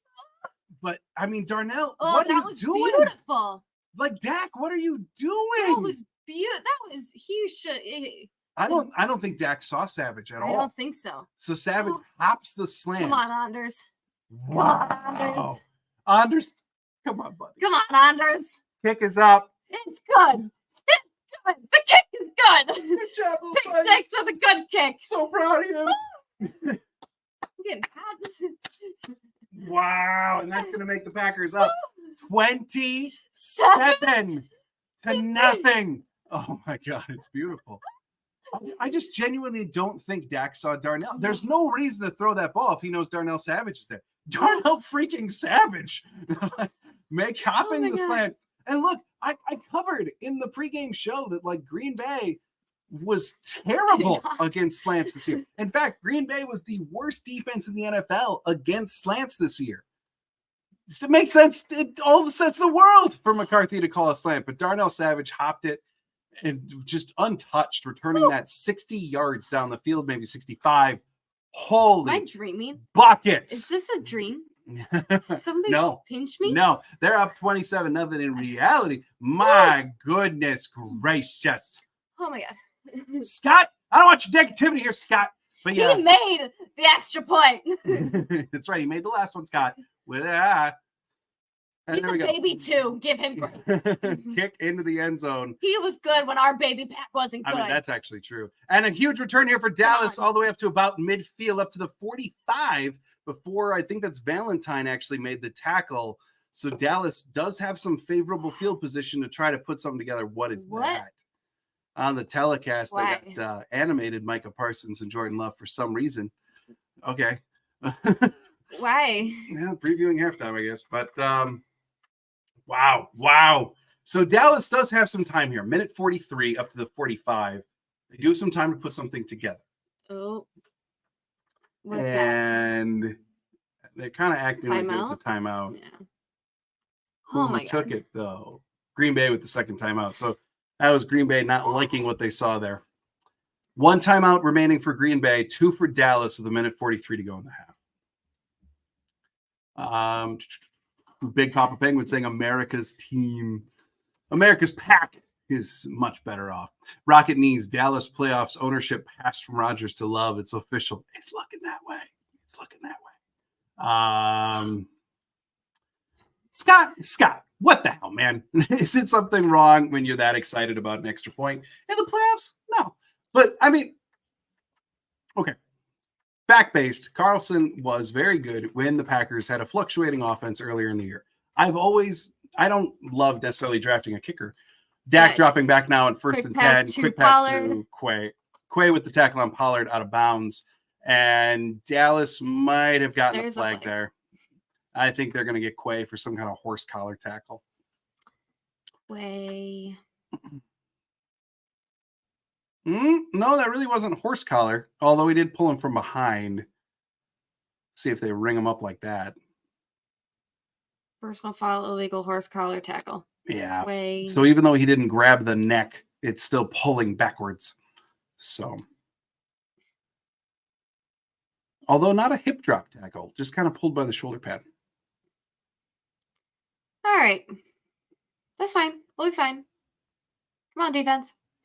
All right, so now Dak with the play action to Tony Pollard. He's now rolling right. Gains a couple before Devondre Campbell meets him on the sideline. So Dak gains maybe about 3, maybe 4 on the scramble. Minute 33 to go in the half as Dallas is trying to put some points on the board. LaFleur getting talked to. Yeah, that's an NFL official that LaFleur is chatting with. 20 seconds to go on the play clock. Dak in shotgun. He's got trips off to the left, 1 off to the right. Pollard in the backfield. It is a quick pitch to Pollard. Quay steps up, but Pollard beats him around the edge. That's going to be nearly a first down. Owens. Use your words, I think they're going to give him the first.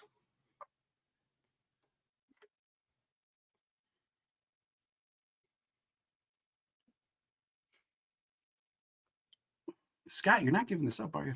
But look, I mean, so Carlson versus Barry. Barry's been better. Whoa, Scott. I was just going to say, those are all some right, bold shotgun words. now. I mean, maybe in recent.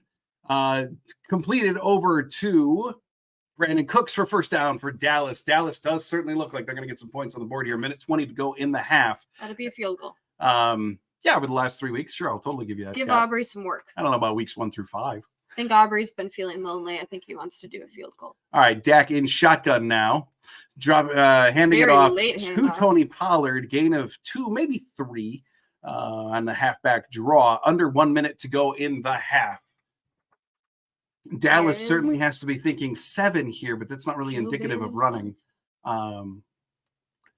Dak now in shotgun, 2nd and 8. He takes the snap, throws right, quick pass to the right. That's Jake Ferguson. Missed. Ferguson chooses not to go out of bounds. He wanted the extra yardage inbounds instead. Gets it up nearly to the first down line. Well, they're not going to give it to him. And the clock is ticking. 30 seconds to go. Dallas still with 2 timeouts. Dak in shotgun. Dak takes the snap, looks to throw right. Running. Yeah, instead runs up the middle. Inbounds. Up to about the 10. 20 seconds left.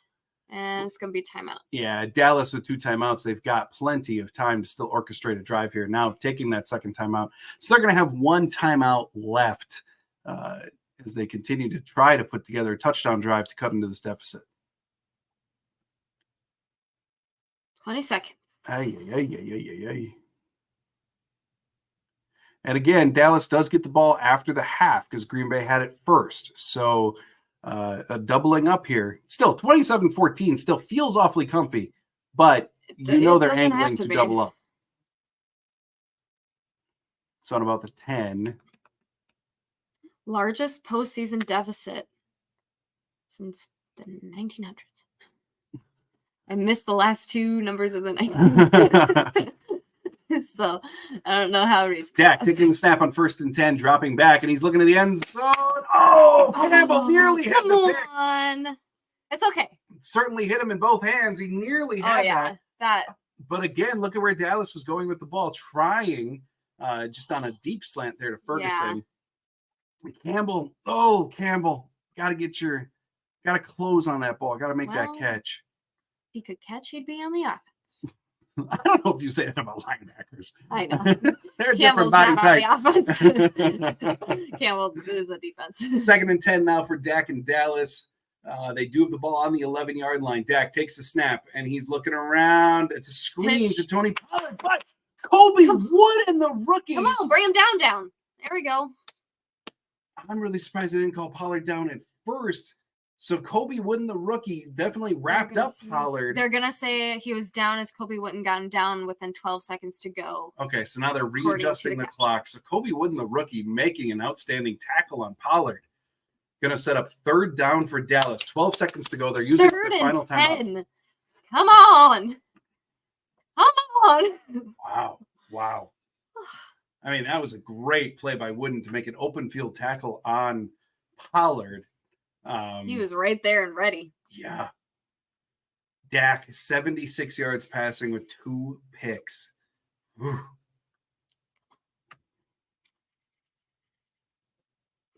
Something's getting thrown on the Dallas sideline. All right. I thought that was a flag. I'm like, we're not Dak even lined up yet. In shotgun, empty set. 2 receivers off to the right, 3 receivers to the left, and Green Bay takes a timeout. That is Green Bay's final timeout. So now 12 seconds is just going to run.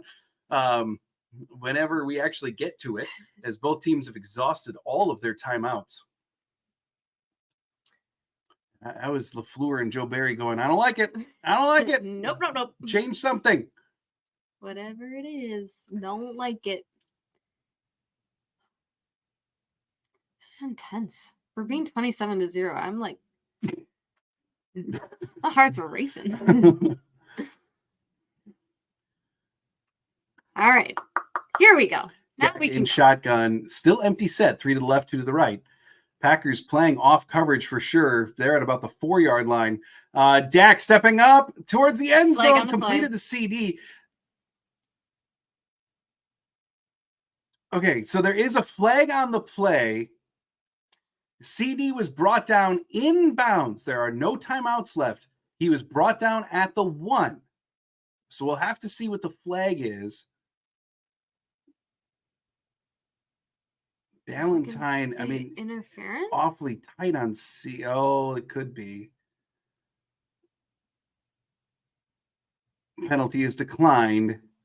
So first down for Dallas. 6 seconds to go in the half.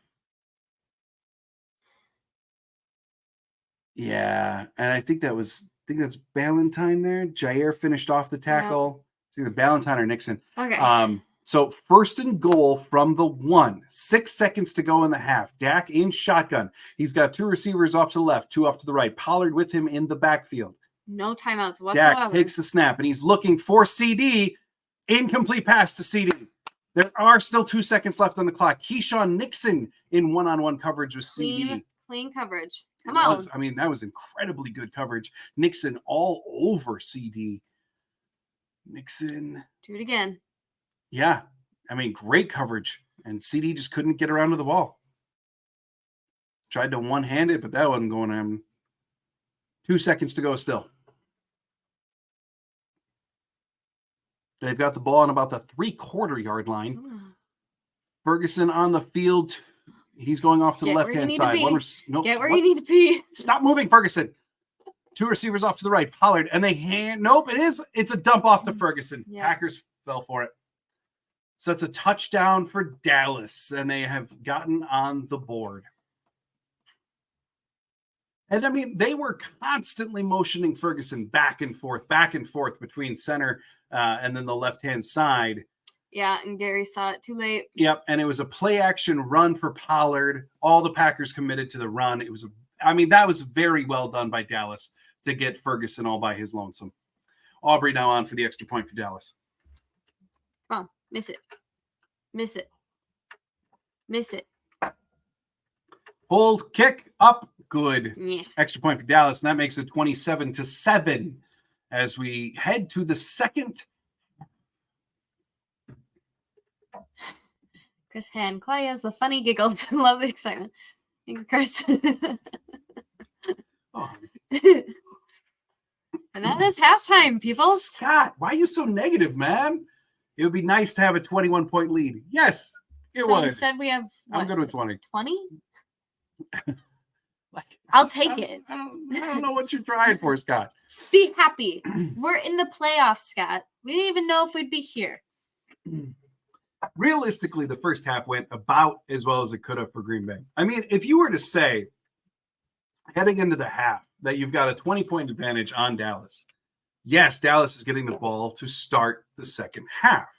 But a 20-point lead for Green Bay, a lot of things synced up as well as they possibly could have. To get 2 interceptions on Dak. Dak has had a turnover of some kind over his last 5 games, at least one. So to see a 2-interception game from Dak was quite frankly unexpected for sure. But in terms of, CeeDee Lamb having a very uncharacteristic CD game. Like, it just appears as though Dak and he are not on the same page a lot, which you have not been able to say since week 7 is when CD really took off this year.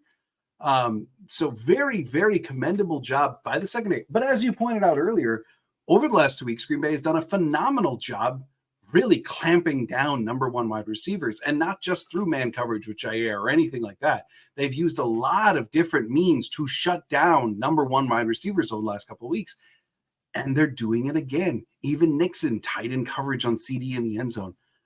Offensively speaking, the run is working. Aaron Jones is finding those chunk yards, and in turn, that's opening up the passing attack for Green Bay. The young wide receivers getting open. One thing, I'm not going to lie, that I didn't anticipate seeing was Romeo Doubs being the key receiver thus far in this game. Yes, we've seen sprinklings of Wicks. Reed has been very quiet. Watson had 1 catch.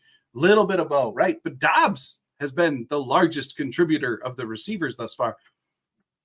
Didn't see that coming. So a welcome gift in that regard. But really, everything is trending about as well as it could be for Green Bay. The word of caution is Dallas did move the ball pretty easily on that final drive to getting some points on the board. If they're able to do that all second half long, that's not going to feel great. Yeah.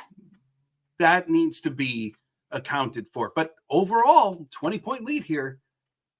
Everything's going about as well as possible for Green Bay. Mick saying, but the second half will be even better for the Packers. I like that. We'll take it. Chris saying, I opened the fridge, I looked at the cookie dough, and I whispered with determination, not this time. Then I closed the door like the end of a movie. We got this. I think that's personal growth, Chris. Yes. Good job. Yes. Scott saying, need to keep Cowboys out of the end zone to begin the third. Absolutely. And for sure. For sure. We can't have them doubling up. No. Yeah.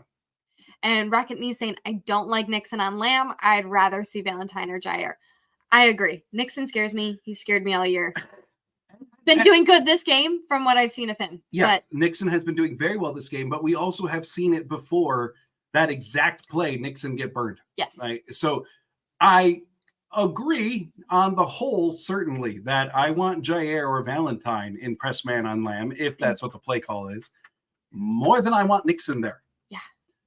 But kind of like when Quay was caught on Lamb earlier, that's part of the reason Dallas puts Lamb in the slot so often, is to get matchups like that. And really the only way Green Bay could avoid that is like having Jair shadow Lamb, which, given Jair's ankle injury, was never going to be the plan for this week once he came down with that ankle injury. So we just have to keep on hoping that those matchups that, Lamb against Quay and Lamb against Nixon don't eventually come back to bite Green Bay. Yes. Let's hope he still has Butterfingers in the second half. Scott saying Nixon playing for his job. Sure hasn't looked good. He hasn't looked great this season. I mean, at the very least in Green Bay, right? Because he's a free agent after the year. And Nixon has been very, very public about not wanting to just be relegated to being a return specialist. He wants to be a cornerback first. So, yeah, in a lot of ways, I totally agree. Chris saying, I agree with Scott. We can't let Dallas get the energy in the second half. Yeah. Absolutely. Yeah. Rockney saying, yes, they are picking on Nixon to get Lamb going. I agree. Yep. Yeah. Peter saying Dak should have been intercepted a third time. I mean, that would have been nice, right? That the potential Campbell pick. It would have saved them 7. It would have kept 7 points off the board for Dallas. Sure. Yeah, would have been nice. No doubt about it. And Scott saying Jair going to have to shadow Debo. Oh, God. I mean, I have not given a lot of thought to how Green Bay matches up against San Francisco yet. If you take Jair and shadow Debo, then you're taking away Jair from ever covering Ayuk. And that's a scary proposition for Green Bay's defense. And that's part of the whole issue with why San Francisco has been so successful offensively this year, is because, holy goodness, they can go anywhere. Ayuk, Debo, Kittle, McCaffrey. It's just the limits are limitless. No, never mind. That's Kansas City. Yep. Another one that can go anywhere. So maybe that will be the game plan, but then you are kind of at times leaving yourself vulnerable against others. And that's kind of have a hard time seeing them do that in that matchup. We'll assuming we get there, we'll see what happens for sure. And then what else we got here? Solar, I'm in love. Aw, that's so nice, Solar. And then Chris and Solar, I'm single. Does she have a rocket means Dallas getting the ball second half, can't give up a touchdown. Barry just can't. It's true. It's true. No doubt about it. And then Debo, I think probably autocorrect, but yeah, Debo has done very, very well against the Packers historically, but I think Ayuk has come on more in his development since the last time Green Bay really faced San Francisco. My goodness. Words. So I honestly am not sure yet. Haven't looked enough at Frisco really to say for sure what defensive alignment Barry would roll out most often. I have a feeling against San Francisco, it would tilt to being more zone heavy than even probably what we're seeing today. That just seems like what we'd be seeing against San Francisco. And then Scott saying, remember my prediction last week? Unless Carl's say, hey, 20-point lead. We're looking okay. But yeah, I mean, things for Green Bay are going about as well as they possibly could to this juncture, having a 20-point advantage. So, wow, Jimmy Jansen, he's looking very. He's talking to the Cowboys right now. Oh, he's doing a halftime speech. Yes. Gotcha. All right. Okay. And he opened by saying that he can't say what he would tell them. Makes a lot of sense. Yes. Yeah. And then Michael almost. Oh, he was ready to go. Yeah, he was ready. Largest in playoffs at halftime in franchise history. Woo! Green Bay, you're cooking. But I think the playoffs probably have extended halftimes too, don't they? Yeah. I would imagine. Damn. Seems everything is extended in playoffs. Gotta get those longer TV windows that they're paying for. Yeah. Rocket Knees saying Purdy will throw interceptions if he is having one of those weeks, 3-game losing streak. Yeah, as of late, Purdy's been susceptible to it, no doubt about it. This would be interesting to see how Green Bay would go about defending that offense. And if things remain status quo, then we'll be talking about it all week for sure. Scott saying Packers needs to keep the pedal to the floor. Oh, undeniably, yes. This is the playoffs. Mm-hmm. If all gas, no brake ever had a time, it's now. This is the time. But at the same time, it's more doing what they're doing, right? Because in the second half, you'd love to see more 8-minute drives. You'd love to see more elongated play from the offense and not have Dallas's offense on the field more with the chance to catch up, right? So it's not like suddenly call deep balls and really go for the jugular. It's more just keep your foot on the gas, do what you're doing, and move on to the next round. So, yeah. And Rocket Knees saying, let's focus on this game. Go, Pack, go. That's right. Mm-hmm. We will worry about next week's problem when it becomes next week's problem. If and when. Steve saying, okay, offense has still got a motor along because I got a feeling Dallas is going to score a couple times this half. So let's go offense, and D, hang in there. I'm all about it, Steve. Yeah. One of the keys was Green Bay making sure that they didn't fall behind Dallas, build a lead up, right? Part of the reason you want that is because Dallas's offensive attack, it feels like it's only a matter of time, right? And Green Bay's defense is playing exceptionally well. Dallas's offense has not looked on the same page with the exception of maybe the last drive. So, like, it stands to reason that, like, Green Bay could keep doing that. But Dallas's offense is so good, especially their passing attack, that in some element it feels like just a matter of time before they rip off a big one, right? And you got to have a big enough lead to survive that, for sure. Chris saying, John, would you agree to try something just a little bit different when we get the ball? Dallas is probably going to be mad and come with anger and blitz. Ultimately, no. Because I think if you're Green Bay, with the offensive game plan that you utilized in the first half, you're probably just fine with Dallas coming out angry and blitzing. Just let them have the edges, really. And then let Jones go up the middle. Green Bay would love that. Would love Jones to have clearer running lanes up the middle if Dallas is sending constant pressure. Now, if they're sending it, up the middle, that's a different story. But ultimately, go ahead. But ultimately, Green Bay would love Dallas to feed right into Green Bay's ability to run the ball if they're blitzing over the top. So I don't think you do. I don't think you do something tremendously different here. I think you just keep doing what you're doing. Solar Miner saying, I'm calling 36-30. Yeah, that was your pre-game prediction too, wasn't it, Solar Miner? That looks possible. Possible. Scott, can't get conservative like Falcons did with the Patriots. Very true. Or even like the Packers did with the Falcons in week 2. Absolutely part of it. Steve, hi, John and Claudia, and everyone. Hello, Steve. My friend Francesca also says hi, John and Claudia. And Francesca is a Steelers fan. I see. Well, hello, Steve. Hello, Francesca. Steelers, playing tomorrow against Buffalo because that was the game that got moved. So good luck to your Steelers, Francesca. And Scott saying McCarthy has never been good at adjustments. For the most part, that's true. I think he's been probably a little bit better in Dallas than he was in Green Bay, but that's a very off-the-cuff thing for me to say. So we'll see. No doubt Dallas has got to get on the same page for themselves, right? Like, no doubt about that. Then Commando G-Man saying, keep the offense same and things should be fine. Yep, I'm inclined to agree, Commando, totally.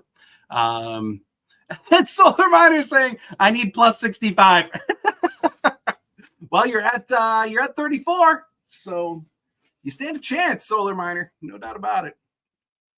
Chris saying, Solar Miner, did you say 36 on purpose because Carlson misses the extra point? There's yeah. Walt saying, here's the thing. The Packers are an even better team in the second half. Yep, no doubt. They are about to go Super Saiyan. Only thing that can stop us is the refs. Hey, we talked about at the top, right? The refs may be more against Dallas, given Dallas's tendencies. So we'll have to see how it goes. But, yeah, I mean, here's hoping. We'll see how Dallas adjusts for the second half as well. Gary Freeze, how about them Packers, John? Oh, it's beautiful, Gary. It's beautiful right now. 20-point lead at the half. So we are getting ready now for half number 2. Thank you for refilling my water. Oh, nice. So Green Bay going to be kicking off here as the telecast is focused on CeeDee Lamb. Carlson ready.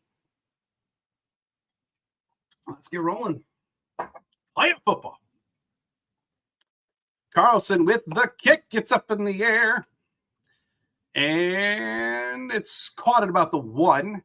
Going to be returned by Dallas and up to about the 25. McDuffie with the special teams tackle. Anthony Solis saying, what a score. Oh, wow. Keep it rolling, fam. See y'all next week. Right. Thanks for stopping in, Anthony. You go have a great week. Scott Carlson getting paid by Dallas. No, he's not. He's getting paid with Green Bay. All right, 14:55 in We're kicking it to the 1. It's got to be paid by Dallas. He's supposed to kick to the 1. That's the plan. Dak dropping back in shotgun for first down, and he hits CD over the middle. Looked like Isaiah McDuffie was the closest one to CD, which that's a curious choice. And that's going to result in a Dallas first down, I do believe. Yeah. Depending on the marking. Yep, first and 10. Yep. So Dak now lining up. He's at 99 yards passing. No, even 100 now. I'm sorry. Dak under center for first down, but he's adjusting things at the line. Oh, and we're changing a bunch of stuff at the line now. 10 to go on the play clock. Dak snap, handing it off to Pollard now for first down. Pollard's got some room to run and eventually is brought down by McDuffie. Gain of about 7 on the carry up the left-hand side for Tony Pollard. Sets up second down. Steve John Francesca says, you look like Isaiah McDuffie. Can you put the black eye paint on to make it more real? No. I also, if you look this way down, I think I am a different shape than McDuffie. There we go. 2nd and 4. Dak in shotgun. Pollard in next to him. Takes the snap, hands it off to Pollard. And he is hit hard by Nixon, Gary, and Slayton. Gain of 1, maybe 2 for Pollard, depending on the spot. Going to set up 3rd and short-ish for Dallas. 30 seconds to go on the play clock. 13:23, third quarter. Anthony. Oh, I got you. Okay. No, I'm with you now. Yes, if Green Bay wins, they go to San Francisco for round 2. Yes, that would be correct. San Fran next week. All right, 3rd and 2. Dak in shotgun drops back, takes the snap. Pressure. Rolls right to avoid the pressure, and he's trying to run, but Kenny Clark is there. Keyshawn Nixon bottled him up, made sure he couldn't get around the outside. Kenny Clark hit Dak. There's a flag. Would only be about a 1-yard gain on the scramble, but we do have a flag. Got to see what that is. No. For what? Are they going to call? Face mask. Oh, right there. Okay. So, yeah, Kenny did put his fingers in the face mask. Can't do that, Kenny. And that gives Dallas an automatic first down. Advances them 15 yards as well. Yeah, I mean, Kenny had him for a hell of a stop. Like, Green Bay was getting the ball back, but the fingers went in the wrong place.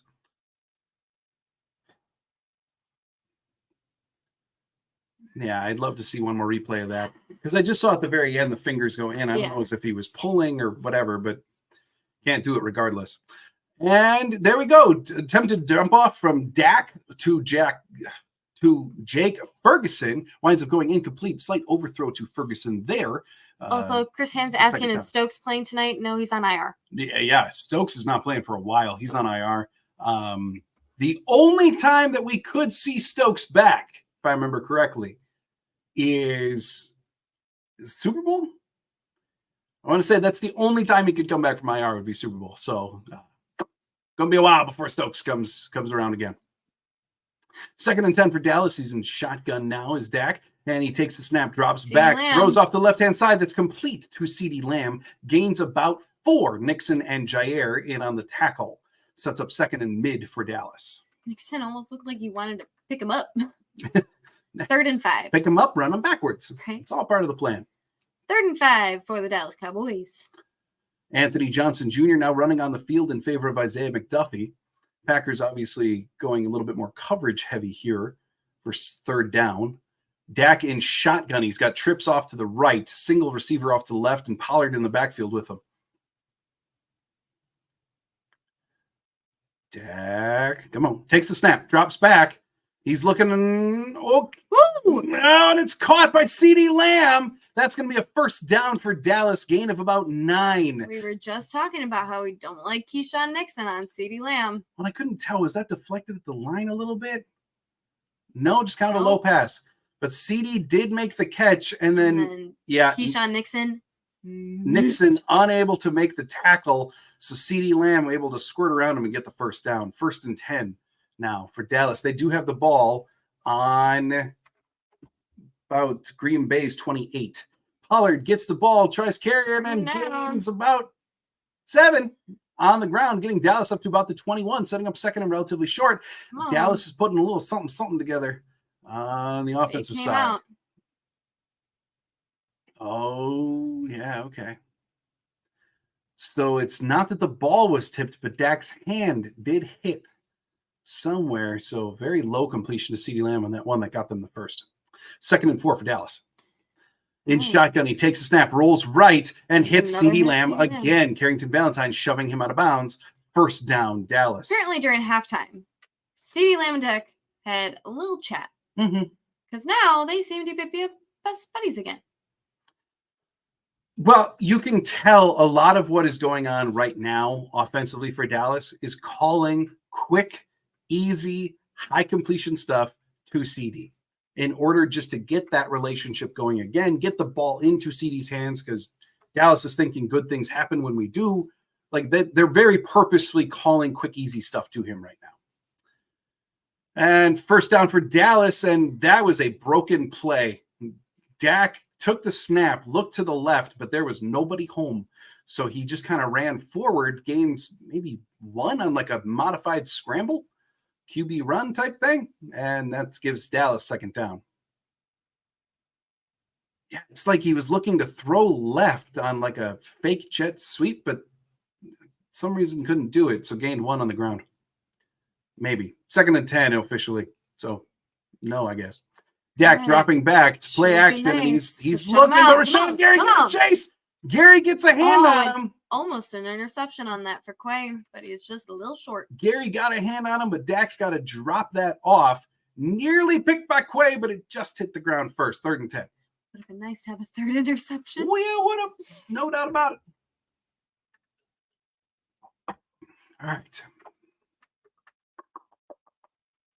9:28 to go in the 3rd. Dallas is trying to put something together. They're certainly in field goal range. Only 1 sack and 4 pressures on Dak's 29 dropbacks. I'll say they're prioritizing getting the ball out quick. 3rd and 10. Dak takes the snap and shotgun, empty set, and he's looking and batted down at the line. I believe that was Preston Smith who got his hand on the ball. 4th and 10. And that is another incompletion. 4th down now for Dallas, 4th and 10. Yep. Preston just deflected it with the forearm, getting his big old arm up there. So Dallas not going to be trying the field goal. Come on. Gust of wind in the indoor stadium. Come on, Packer fans. Aubrey on to try 34-yard attempt for Dallas.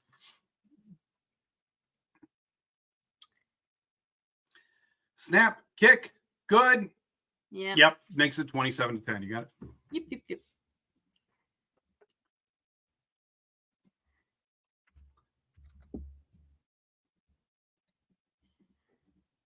Let's see. Steve's saying those 2 interceptions were nice. We haven't had interceptions in a long time, and the pick 6 was sweet. I added that for you. I mean, I will say, like, what Green Bay had a total, like a season total of like 7 interceptions on the year, like something very low, uncharacteristically low, even by Green Bay's defensive standards.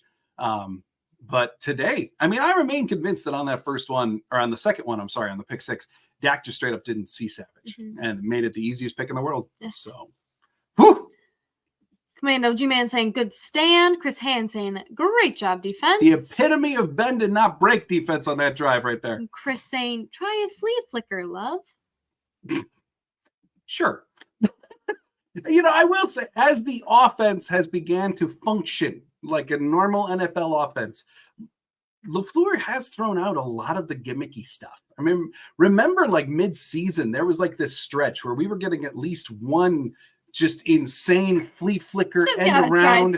Wicks throwing the ball. Like we were getting almost Jordan one Love of those doing a game. Splits and yeah. I mean, like that was fairly regular, but then all of a sudden the offense began to click. I have to believe that LaFleur was calling that stuff just to spark life, just to get the offense something positive as it was learning its way.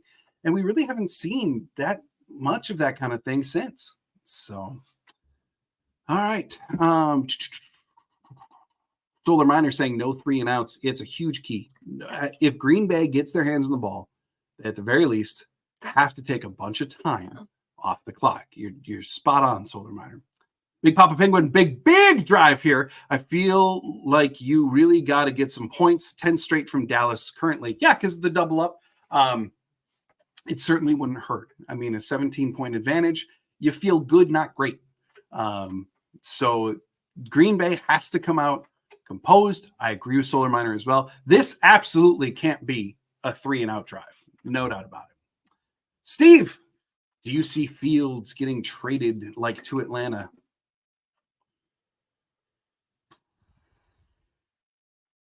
I don't know. I really could see it going either way. My gut tells me Chicago might actually hold on to Fields and move that pick and just load up more and more draft capital. I could see that. Build a super team around Fields. My gut tells me no, but I'm fully ready for either possibility to exist. All right. Scott saying more missed kicks on season than picks. Apparently on the touchdown, somebody on the offense flinched on the Ferguson touchdown.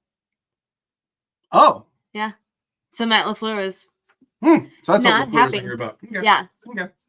All right. 27-10. 9:23 to go in the third. All right. Jordan Love, 13 of 16, 185 and 1. Woo. All right. For this first down, Love walking up under center for this first play. Aaron Jones in the backfield. He's got it. Jaden Reed in motion going from left to right. And going back right to left. Love takes the snap. Hands it off to Aaron Jones on a halfback counter going up the right side. Jones looking for room. Jones gaining maybe about 7 on the ground up the right-hand side. Tucker Kraft getting those blocks in. Tucker Kraft there is the lead blocker. Just over 9 minutes now to go in the third as we're continuing to go here. 25 seconds on the play clock. Jaden Reed leaving the field. Romeo Dobbs, Luke Musgrave both coming on the field. Melton off the field as well. Pass distribution. Yeah, I would take that all day. That looks just about right. Love now under center for 2nd and 3. Kraft in motion from left to right. 4, 3. Takes the snap is taken. Hand off to Aaron Jones. Jones trying to find something, and he does. He avoids 2 tacklers and gets the ball across the yellow line for a first down. interesting kind of collection of personnel there. I believe it was Dobbs and Watson on the field with Musgrave and Kraft, and then Jones. So interesting to see with the full arsenal now here, how they're utilizing everyone to this point. A ton of switching personnel for Green Bay going on today. Yeah, I mean, we're definitely at the point in the season where we have options. Oh, for sure. And then the point in health, too. Yes. Everyone's actually there. Yeah. Love taking the snap. Woo! Oh, that play nearly was broken, but Love's going deep, and he's got Dobbs. Another big play for Romeo Dobbs. All the way up to about the Dallas 25-yard line. This man. Well, something broke on that play. Yes, like that was something not went how wrong. that was supposed to go. DeGuara and Love took a shot from Parsons. Was supposed to take a block against Parsons, it looks like, and Parsons said, "I'll just avoid you." Well, I mean, I want to see the beginning of the play again, because even I think it was like an attempted play action to Jones that was just broken. They basically ran into each other rather than attempting a handoff. Yes. It did look as though DeGuara was kind of in the wrong spot. 5 catches, 148 yards for Romeo Dobbs now. Reed is just in motion everywhere. Handoff to Jones, who gets a gain of 8. Yes, indeed. He takes Green Bay within the 10-yard line for Dallas. They're going to get the ball at about the 8. So we were talking. And as Chris says, someone give Jones a cape. Let's go. Just amazing, that man. Yeah, Love took a hit on that one. I mean, we were talking about how Green Bay absolutely can't do a 3-and-out. They're not doing a 3-and-out. We talked about how it would be ideal to get points. They're really trying for it. That way. They're going for it, for sure. They haven't let up off the gas. Can see that beautiful end zone. 2nd and 2, Jones in the backfield. Love motioning Watson from right to left. Empty now on the right. Love handing it off to Jones. Jones cut back. Jones, touchdown. There it is. Touchdown. Aaron Jones. Woo! And the lead expands. All right, Carlson. Now's your time. My goodness gracious. Ooh. Giving the Packers a 33-10 advantage with 6:38 to go in the third. Oh, Mike McCarthy is wondering if he should sell his house soon. Yikes. Yeah, it's not what the Cowboys were hoping for. No. That's for sure. What a game for Aaron Jones. All right, Carlson. Carlson, the kick. Up. Beautiful. Good. Makes it 34-10. Green Bay, 6:38 to go in the third.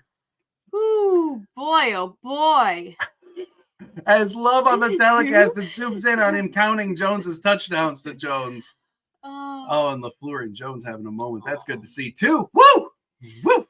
Steve saying Packers touchdown. Dallas is falling apart. It's good. Quickly looking that way. Yeah. Scott saying we have to make sure Jones is back next year. Absolutely. Never let this man go. Yeah. When Jones was asked in an interview with Matt Schneiderman this week, like, what is he hoping for next year? And Aaron Jones talked about, like, I just want the same role. I want to be a feature back, but I really want to be the leader of this team. I've enjoyed stepping into that. It's true. By all accounts, he's doing a pretty phenomenal job in both regards, at least over the last, now we can say 4 weeks. So I think this offseason plays out just like last offseason did. I've been saying that for a while now. I think Jones sticks around. I think it's a modified contract. Don't be shocked if it even includes a pay cut, just so that he can stay in Green Bay. But certainly, I think Aaron Jones is back next year. Dan saying, sweet. Man, yes. Saying, they are just a better team than most with Jones at full health now. Absolutely. It's true. Well, and that's the thing, during so many of the ups and downs, it's really, we've had to wait so long this year. Even throughout all of their success in the second half, they still were always missing somebody, right? Well, now we're beginning to see what they can be with not just learning going on, not just development going on, but actually with everyone there. And it offers the versatility that LaFleur has always wanted. It offers the athleticism that Gutekunst drafts in every freaking draft pick. You're beginning to see the total picture, and it's the future's bright. Let's just say that. Solar Miner saying Jones is signed. Do a lifetime deal. Done.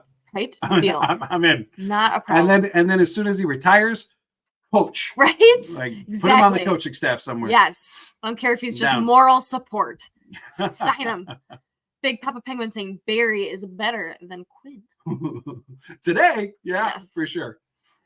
Scott saying Noose is definitely tightening on McCarthy. Yeah, he doesn't look extremely comfortable on the sidelines. Well, it's a whole other topic, right? But like you've got Mike McCarthy, who has led 3 straight 12-win seasons for Dallas. Yeah. Jerry Jones is just nuts enough to move on from a coach who's got that strong of a record, especially with Belichick out there. Would Bill Belichick go work for Jerry Jones, though? Maybe the most important question. Kickoff return for Dallas now gets up to about the 31, and we do have a flag on the play. Joe saying 3 for Jones. Yep. Chris saying, I'm going to go shake the athletic director hand at my school because he is a Dallas fan. I have a feeling he's going to make me do a handshake again. It'll be worth it, Chris. So what's the problem here? Looked like one of the Dallas defenders kind of threw Anthony Johnson on the field there. Shame. Can't do that. Johnson Jr., I should say. So let's see exactly what yard line Dallas is going to start off from now. Oh, it's all the way back to the 11.5-yard line. So Dak in shotgun now, dropping back, and he does hit on a quick slant.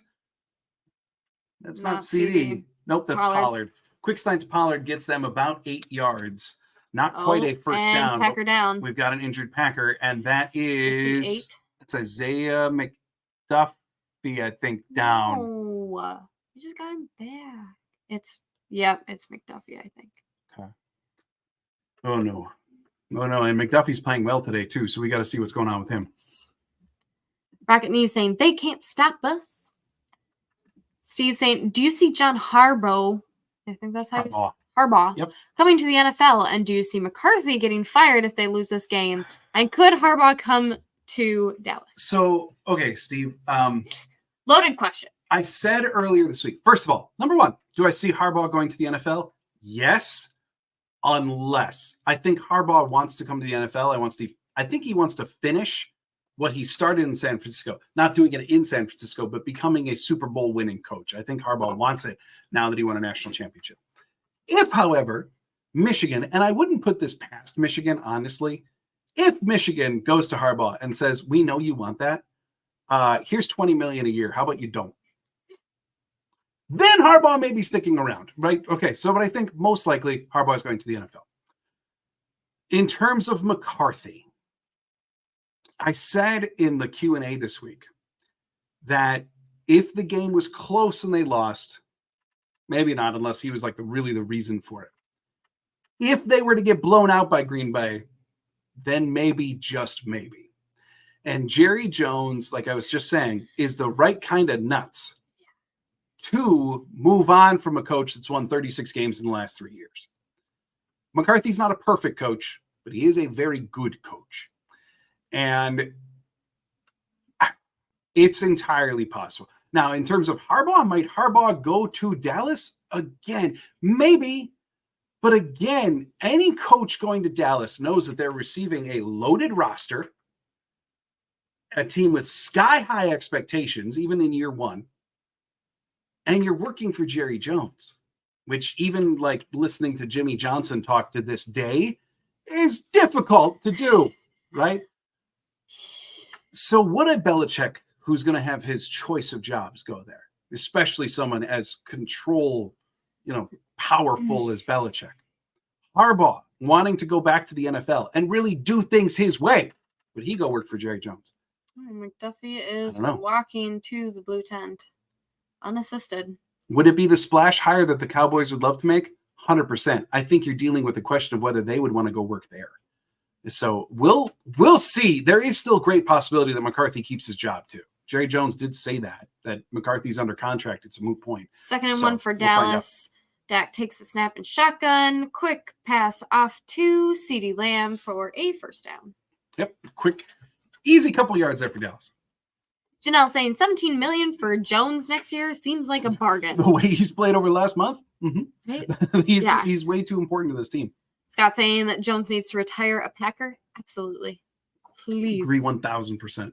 All right, first down now for Dallas, sitting on the 23-yard line. Dak in shotgun drops back, and he's looking. Yep, and he's got wide open. I believe that's Michael Gallup on the reception and goes deep into Green Bay territory for. It's going to be really close to field goal range, even I believe. And Green Bay rushing 4. Green Bay rushing 4 and running a deep zone. Joe. Don't go back to your roots, Joe. All right, Dak dropping back, looking over the middle now on this 1st and 10, and he's got Brandon Cooks for the quick completion. That's going to be a gain of about 6 through the air. Oh, no. And Jair Alexander's down. Carl Brooks bringing the trainers over for Jair, and Jair's in pain. Jair's in a lot of pain grabbing his helmet. LaFleur out there to talk to Jair.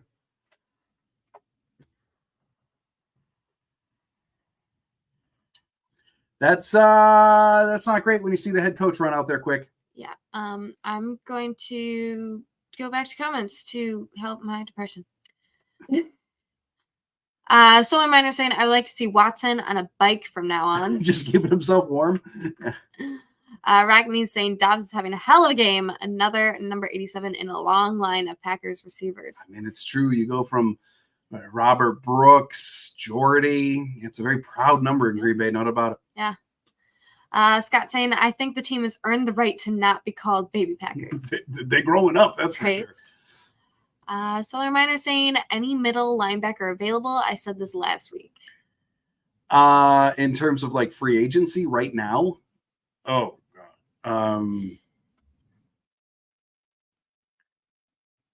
Not that I know of off the top of my head. You can certainly look as we talk this week, though. Yeah, we got to see what's going on with McDuffie first, though, and of course, much more pressingly, Jair. Yes. Scott saying coach's dream team is the Chargers. You've got your franchise cornerstone at quarterback, right? It's sometimes the number one thing. Solar Miner asking, what contract does McCarthy have? I honestly don't know. Jerry Jones has stated before, though, that McCarthy is under contract at least through next year. Coaching contracts are not readily available the way that player contracts are. We don't necessarily know. And McCarthy, maybe it's out there, but I do not know what his contract status is. It's just Jerry Jones himself has said for sure through next year. All right. Johnson saying no pressure. Oh, that was on the deep completion. Yep. Alexander down and in pain. Yeah. Keppel saying not Alexander the Great. Yeah. Solar Miner saying no spoilers. So you know it's a sin, so stop it. All right. Oh, wait. Ooh. All right. Telecast is back on, and Jair is walking. That's good. He's walking.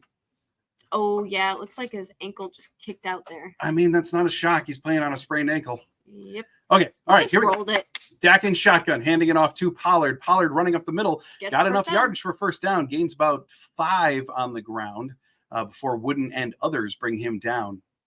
Honestly surprised Dallas's commitment to the run here, even in the second half. Like, they haven't completely abandoned the run, which, down by how much they are, is a little surprising. So, 1st and 10 for Dallas. They're now at Green Bay's. Come on. At Green Bay's 24. Handoff to Dowdle, the backup, but he breaks the tackle. Winds up gaining 8 yards on the run.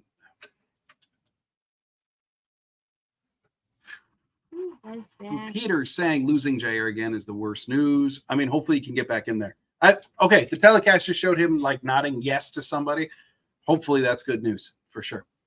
All right, Dak, 2nd and 1 in shotgun, takes a snap, drops back, and he's looking to the left, but he's evading pressure. Carl Brooks nearly got there. Dak basically throws it away as the Cowboys are asking for a flag. You don't get one. 3rd and 1 now for Dallas, 4:07 to go in the third, 34-10 Green Bay. Medical staff looking at the ankle. Yep. Steve saying Roman Wilson, wide receiver from Michigan, just declared for the draft. I saw too J.J. McCarthy, their quarterback, did. Keep in mind, I don't know anything about college, but I saw he did. I know he's one of the higher up quarterbacks. I know that. All right, 4:07 to go in the third now. Dak was in shotgun and making adjustments at the line, stepping back to shotgun. 5 on the play clock. 3, 2, 1, takes a snap. Hands it off to Pollard, who, does enough up the middle. Gain of 3 for Pollard. Flag on enough the play. For a first down, but we do have a flag. Scott saying, let the Cowboys run. Tick, tick, tick, tick, tick, tick. Yes.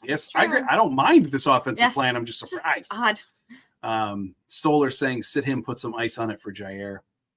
It was a yellow towel. Oh, okay, so Dallas airing it out on 3rd and 1 going to the end zone, but it's wildly overthrown to Pollard. I don't know if Pollard was held up on his route or what, but that was lofted well above Pollard, incomplete. It was Rashawn Gary's towel. Oh, okay, so not a flag, just Rashawn losing pieces of clothing. Got it. All the announcers are like, maybe they should have white towels. No, it blends it with the uniform better. You let Rashawn wear whatever he wants to wear. Yeah. 2nd and 10 for Dallas. Okay, so the telecast didn't catch up. That was first down, the throw. Now it's 2nd down. Looks like Preston Smith's going to be offsides here. Prescott stepping up in the pocket. Almost nearly picked by Corey Ballantyne. Anyways. But we're going to get a flag, and I do believe that's going to be on Preston. Yeah. Yeah, offsides. Yeah, he knew it. Yeah. I mean, Dak was just treating that like a free shot. Why does he have Douglas on his shoulder? What? Smith on his shoulder pad has Douglas. Oh, that's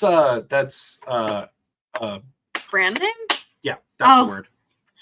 Yeah, lots of players wear Douglas. I thought you were using Rasul Douglas. No. I don't think that would fit Preston Smith. All right, 2nd and 5 for Green Bay. Dak in shotgun takes a snap. He's looking right, no one there, so he looks left to evade pressure from Preston. Preston giving chase. Dak, I think they're going to give him that first down. Winds up running up the left-hand side. Savage shoving him out of bounds to stop the play. Yeah, that's going to be a first down for Dallas. 1st and goal. Yep. And Savage, I mean, I know Dak went down on Savage's shove, but I like that shove. It was just a shove. He didn't take a shot. There was no risk of getting called for something there. No. Very smart play by Savage. 3:15 to go in the third. Dak under center takes a snap. He's play action to Pollard. Now he's rolling right. Interception. Ooh. Tried to get it into Lamb. Nixon in coverage. Pass interference. But we got a flag. It's going to be pass interference. He had his hand. All up in Lamb's business. Unless it's another towel. Yeah, it's going to be. Enagbari's arguing. Arguing with the collection of refs. So I think this might actually get called closer to the line. Oh, on holding? Oh, because of that pull on Ferguson? Seriously? I figured it would be on here. No, well, because he's holding his hand. But their CD kind of created the contact by going over Nixon. Jeez. Defensive holding. Oh, 2 fouls. Oh, neat. So nothing. Oh, both by the defense. Okay, so 1 on Ballantyne, then 1 on Enagbare. And they accepted the 1 on Enagbare. So regardless, the end result here is a first down for Dallas. And that gives them a first down, 1st and goal, up at about the 1.5 yard line. 3:07 to go in the third. Dak in shotgun. Come on. CeeDee Lamb basically playing tight end. Yeah. Pollard runs it in. Touchdown Dallas. Easy. Yep. Easy. He kind of just had that feel of after the penalty, like, all right, Dallas is going to punch this in. And they did. Yep. And now it appears as though Dallas may be going for maybe going for surprised. 2. Yeah, simple run right up the middle for Pollard there. Their offense is staying out on the field, so they're going to be going for 2 to try to make this deficit 34-18. Come on, defense. Of course, that would give them that would technically be a 2-score game then. CD in motion, looping around the running back. However, play action to Pollard, flip to Ferguson, 2-point conversion. But thought there was a flag thrown. Yep, there's a flag. Come on. So we'll see. Are we going to read this play again? Be on Dallas. Devondre Campbell agrees with you. He's motioning towards Dallas. Huh? And yeah, it looks like Dallas is going to have to redo the 2-point conversion.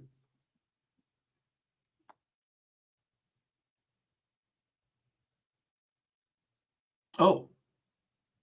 Wait, what?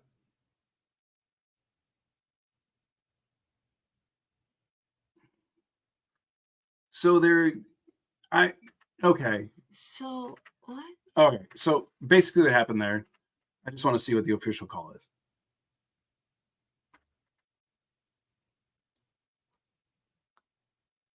Yeah. Okay, so ineligible player illegally downfield. Okay. That's declined. Pass interference on the offense. On Tolbert. So what they're saying there, okay, is Tolbert, the wide receiver, was running his route, right? But in doing so, even though Owens kind of gave Tolbert a little shoulder, Tolbert and his route running still impeded the ability of the Green Bay defender to chase where the ball was going. And they are going to kick now. Because that contact was made, they're essentially saying that the Dallas receiver picked, like a basketball picked the Green Bay defender. And that's a no-no for a wide receiver to do. Okay. So that bucks them back into field goal range now for Aubrey. Or I shouldn't say field goal range. It changes the decision for Dallas to now do an extra point rather than 2-point conversion, I should say. So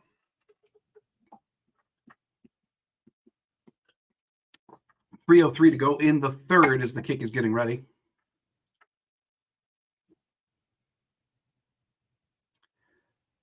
And kick is up. Whoop! Whoop! He dinked it! Nope. He dinked it! 34-16. The only ones. 34-16. Green Bay holds the 18-point lead. And really importantly here, that keeps it at a 3-score game, right? If they would have gotten 2, it technically would have cut it down to a 2-score game. Holding the 3-score game as we're getting closer and closer to the 4th. More and more important. Love it. See, Scott, Carlson is the only one who misses the extra point. All right. Chris Ann saying, we don't stop. They didn't get here by being stupid, but by believing in their name and fighting for every inch and in themselves. Green Bay won't stop. Keep fighting. That's right. Absolutely. Steve saying, how about that Houston Texans win? D'Amico Ryans should get coach of the year. I think it's going to go to Ryans, like no matter what, because of the turnaround in Houston. But I'm not going to lie. I was very, very impressed. I thought Cleveland was going to go down there and win. But no, not even remotely Stroud said, close. no. Yeah. Joe saying, I think that train sound is a bit much when they're down this far. Oh, is that a thing in Dallas? Like, do they do a train sound with the touchdown? Like, we have no sound. Yeah, sorry. Gary saying that's okay. We can score again. And they ran a lot of time off the clock on that drive. Yeah, right, Gary. That's partly why Dallas's like offensive play calling there, maybe not the play calling, but just the overall feel of that drive was kind of off because you're down 34-10 and you're still running the ball a bunch, which just feels odd. Yeah, we're not in the 4th quarter yet, but you've shown no signs of slowing Green Bay down offensively. Yeah. So in theory, you're going to give the ball back to Green Bay after you score, and Green Bay may just march down and get it. Like Dallas has to be thinking shootout now at this point. They even have a prayer to catch up, but they're not acting that way. That's okay. Janelle saying Dallas gives back the extra point. That's yes, indeed they did. Chris Carlson's cousin. Okay, that's rude. Someone saying all we need to do is run some clock off now. Keep letting Jordan play. Yeah, that's right. Yeah, exactly. The entire key for the second half was just do what you're doing. That does not change now. Just go out there offensively. Keep doing what you've been doing. And you're probably going to go to San Francisco. Scott saying one more touchdown will be the dagger. Quite possibly. Yes, quite possibly. Steve, Francesca says Steelers are still better than the Packers. Francesca, we've never met. I hate to do this to someone I've never met. You're so wrong. Like, it's just not even close. So that's fine. That's fine. I've known lots of wrong people in my life. We'll just add you to the list. All right. Now, moving on, 34-16. 3:03 to go in the third. The kick for Dallas is up and out of the back of the end zone. There is something a little special to not only having B Love on the helmet, but B Love emblazoned in the back of the end zone. It just feels nice. Right. So, all right, here we go. They brought in Dean Blandino into the booth to discuss everything going on from the ref standpoint. He's their rules guy. Yeah, he is Fox's like rule expert because he used to be an NFL ref. He's one of them. 3:03 to go in the third. Love under center, and we got DeGuara in motion. Love taking the snap, handing off to Aaron Jones. Aaron Jones cutting back to the right. Aaron Jones doing what he does. That's should be a first down. Somersaulting to a first down. Should be a first down. Should be. It's a first down. Jones, he's just so good at that. It's a first down. His body control is incredible. 1st and 10, baby. Chris saying, I agree with you, John. I was too deep in thinking about Dallas defense coming out of half, but now they couldn't get help even from sitting Bull because now their defense of Bull now. It's not going good. But yeah, that's partly it for Green Bay. Just continue to turn out the clock. Yes. Just 5, 4, 3. do what they're doing. 2 takes a snap, hands off to Aaron Jones again. There we go. He's got to lane up the right. That's a running. first down, and he's into Dallas territory all the way up to about the Dallas 38, maybe 37. Huge run for Aaron Jones, and the Packers suddenly are getting close to Dallas field goal range again. My goodness, Aaron Jones. Look at that. I mean, just the way he can squeeze himself through holes is just incredible. Wow. Wow. Well done. 34-16, minute 42 to go in the third. 10 seconds on the play clock. We got Luke Musgrave in motion. Love under center. Love takes the snap, rolls back. It's play action to Jones. Oh, and we're airing out to a wide open Luke Musgrave. Who stays on his feet? Who gets the touchdown? Touchdown for Green Bay. And as Scott says, and there is your dagger. The Green Bay Packers. Wow. I love when they show the Cowboys fans. How in the world did Musgrave get that open? What I want to see this again. So Musgrave just going from left to right. Never even covered. Never even remotely covered. So Love just drops it in the bucket, and Musgrave finishes it off. Wow. And he stayed on his feet. Yes, he did. Because I haven't forgotten. Carlson on for the extra point. Kick is up, and it's good. That makes it 41-16. Wow. Oh, my gosh. 41-16. Luke Musgrave, welcome back to the lineup. Touchdown, Green Bay. Solar Man is saying they bit on that fake screen. My God. For him to be wide open. Nobody in sight. Hook, line, sinker for that fake. My goodness. Oh Dan, Commando G-Man saying Dan Quinn just lost a head coaching job. Yeah. No.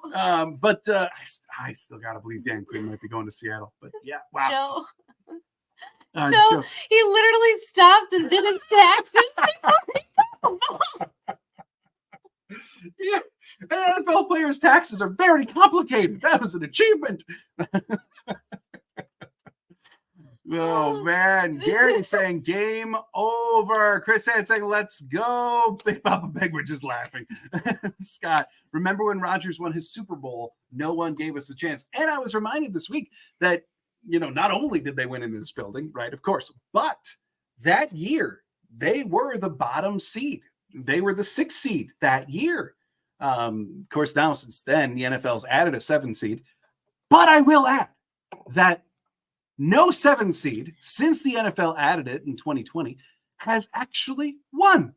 Every single time a 7th seed is played, they've lost. This would be the first 7th seed win. And to do it against Dallas just makes it all the more humorous. That's Lovely. Rocket Knees, 40 burger. Mm-hmm. Solar Miner, I called 46 to 30, right? Yeah. I seem to remember that. Sure. Yeah, absolutely, Solar Miner. Yeah. Let's see. I mean, Dallas is currently sitting at 16. You still got some work to do to hit your over-under, though, Solar. You still got to get some points on the board. All right. Dan saying that is funny to Joe. And Chris saying we are making the Eagles happy and the Undertaker mad, for he is also a Dallas fan. Yes, I will take it. Right. The rest of the NFC East is in love with us right now. Okay, so here on the broadcast is the play. So, yeah, I mean, oh, yeah, everyone phased to the left. Yeah, I mean, it looked like someone from Dallas was supposed to be following Musgrave. Instead, they all stayed. Like, they all did zone instead of man. And talk about the vision from Love. Like, with pressure coming down, it's incredible that Love even saw Musgrave. Because think of when Love had to throw that. Musgrave wasn't in that spot yet. Great stuff. I mean, there's really nothing more to say. Incredible play by Green Bay. Commando G-Man saying safe to say LaFleur wasn't going to be called out for letting off the gas. No, that's true. That's true. Rocket Knee saying, who had a better performance, Texans or the Packers? We beat a potential MVP and an unbeatable Dallas at home, right? Yeah, I got to give it to Green Bay. Plus, I mean, I think margin of victory is higher at this point. Yeah, I would go Green Bay. Certainly a more impressive win is I would go with that. Sure. Oh, Mick. Let's see. Dak dropping back 1st and 10. Minute 25 still go in the third. Ball is caught, I do believe, by Jake Ferguson, the tight end. Brought down quickly after the catch. Yes, and that means minute 15 left in the third. First down for Dallas. Dak now up to 188 yards passing. Mick saying, for me, it's hard to understand how the Packers can play so well when Jonathan Ford isn't active. I love your dedication. There's just some mysteries we'll never know, Mick. And we have a timeout for somebody.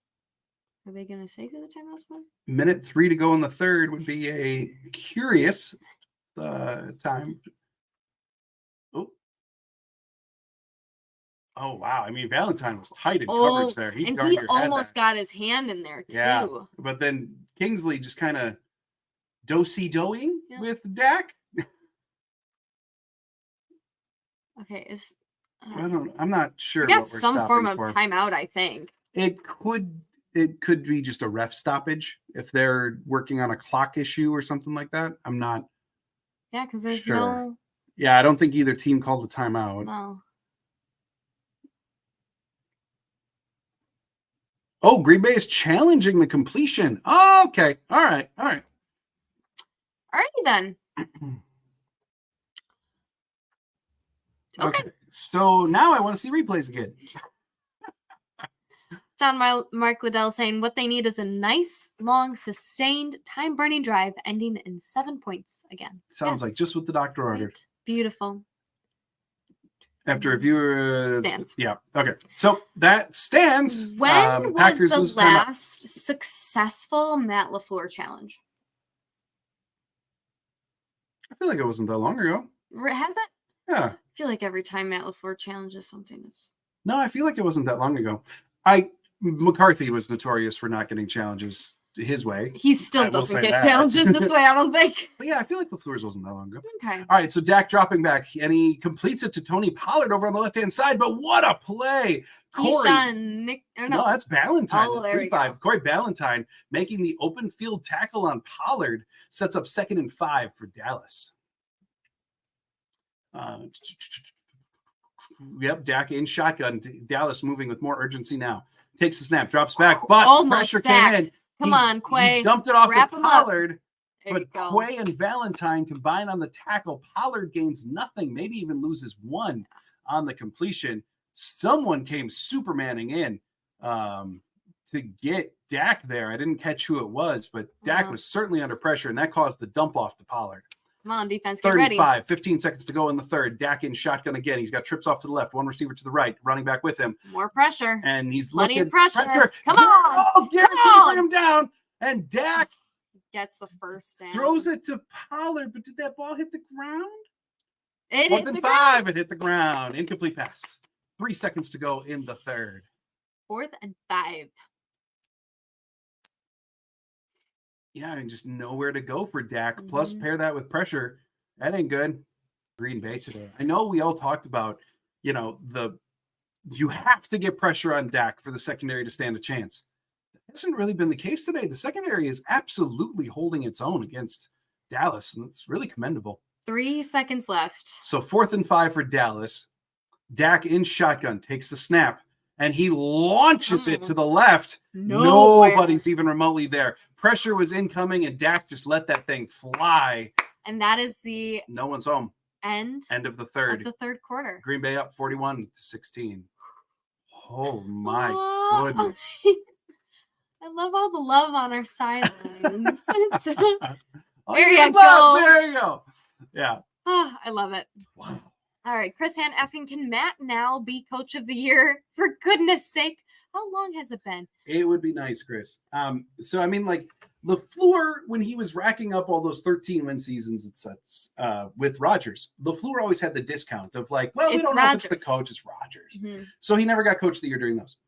This year, it's like the middle part of the year was too tumultuous to really give it to LaFleur. LaFleur absolutely should be in the conversation. 100%. He's got the team here with no Pro Bowlers. Whether you believe in the Pro Bowl or not, that is still a little notch on the resume for LaFleur, right? Plus the transition from Rodgers to Love, plus the youngest team in the league, etc. Like, the reasons for LaFleur to potentially get coach of the year are there. And I say that as someone who was very critical of LaFleur when the offense was stagnant in October. I straight up called for him to give up play calling temporarily because something needed to change. But I think in terms of the NFL voters, DeMeco Ryans is going to get that award. I think they're still going to find a way to discount LaFleur because of the ups and downs that the season had. It wasn't just ups. Had it been, sure, then maybe. But because the bads looked real bad, then that's going to go against LaFleur. Now, next year, if Green Bay comes out, wins the division, the offense, puts up Dallas numbers at home normally, oh yeah, then I think we're having this conversation again, for sure. John Mark Liddell saying, booking my flight to Santa Clara right now. You enjoy, John. Go ahead, bud. Sue saying Jordan Love needs to go to Claudia's restaurant and give her a $10,000. That's right. Tip. Don't shortchange yourself. Yes. $10,000 hip. Yes, Steve, please. I like that idea. I'd take it. Won't say no. Ragnar saying good old play action still works in 2024. Yes, it does. In fact, it's arguably working better than it ever really worked for a lot of teams. Yes. Yeah. Scott saying only rub is Barry will probably keep his job. If the defense looks like this all freaking time, right? Yeah, then sure. It just doesn't. Yeah. Gary Free saying looks like a catch. That's because it was a catch. Don, someone please take that red flag away from him. See, I feel like yes. I feel like it's been a while. Can somebody am I just crazy? Am I just remembering only the bad and forgetting the good? I feel like it's been so long since we've had a successful Matt LaFleur challenge. I don't know. Maybe we're gonna have to look it up. Because there was even the one where Matt LaFleur was right there on the sideline saying that it was a catch, but it wasn't a catch. Love takes the ball for a first down and he tosses it to Aaron Jones, who's got all the room in the world. He runs it all the way up to about the Dallas 21 on the halfback toss. They are getting on the verge of adding more points. My goodness. Good times, good times. Yeah. Scott saying Gary is a concern. It's been, if he doesn't rack up a sack today, it will have been 6 straight weeks without a sack for Rashawn Gary. And in that way, yeah, it is concerning. He only even had 1 pressure against Chicago. Concerning. I think the thing with Rashawn Gary is he basically got paid and they hold him in such high revere or high regard. Love taking the snap, handing it off to Emmanuel Wilson, who gets a carry, and then he's shoved out after about a 4-yard gain. But Gary's, he got paid for being a disruptor. And part of that is just the pressure numbers, not necessarily sacks. Aaron Jones now has the most rushing yards per game versus Dallas. And I think if you really, I guess what I'm trying to say is as long as Gary keeps on racking up pressures, Green Bay is never going to be dissatisfied with him, is what I would say. All right. So Lermani is saying we have so many draft picks to move up down to cement the team. Mm-hmm. Yeah. The fourth most draft capital in the NFL, actually. Love takes the snap, hands it off to Emmanuel Wilson, who pushes forward, gain of about 5. There you go. Setting up third and relatively short now for Green Bay. 13:20 to go in the game.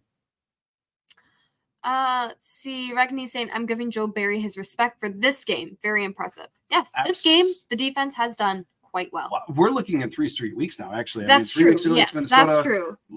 Or 2 weeks ago, last week against Chicago. Yes, that is true. The defense is working. It's just miraculous how we can't do this all year. Well, and I shared in the game preview how Joe Barry in elimination games is really, like the defense in elimination games has been great. 3, 2, 1. Snap. And snap, handoff to Emmanuel Wilson, who pushes through for the first down. I do believe they're going to give it to him. That should be a first down for Green Bay. He's right up there. Oh, yeah. Yep. He got it. First down. Now as Green Bay gets up to about the 10-yard line, and they're threatening to put more points on the board as Big Mike is just looking sadder and sadder. I think if he bends his playbook anymore, it's just going to snap. Yeah, see, in Green Bay, if he would have done that, it just would have been icicle. Right. Let's see. We got Chris Hand saying, remembering again the combo between Lil Wayne and Skip. Lil Wayne said Rodgers gave Love the keys to Dallas Stadium. Whoa. Lil Wayne wasn't wrong. All right. 1st and 10. Quick pass to Reed, but it was way. Yeah, I mean that was like leading him a little too much. Yeah, it was just a rough play all the way around there. But I don't know about that. Well, it is possible that would be on Reed, right? If he didn't run. If he ran the route wider than he should have, or like not every throw that's off target is exclusively on the quarterback. Oh, CD. We can say that. CD's looking depressed. Yes, he is. And CD hasn't exactly been a reason for victory for Dallas today. So, all right, now Jordan Love under center, 2nd and 10. Handoff now again to Emmanuel Wilson, who's got a lane up the middle, gains at least a few. You're down. Okay. So Wilson gets up to about the 3, maybe the 4. I'll take the energy. Third down. I won't. You know what? And you're a UDFA who no one thought was going to make the roster. You live this up, Emmanuel. Exactly. You get in that end zone even when you're not a live ball anymore. You do that. Most in postseason team history for the Dallas Cowboys to give up 41 points. Let's make it higher. 3rd and 3. Love under center. 11:22 to go in the game. Watson again clumping up near the line. 4, 3. That's a new wrinkle they've been using a lot today.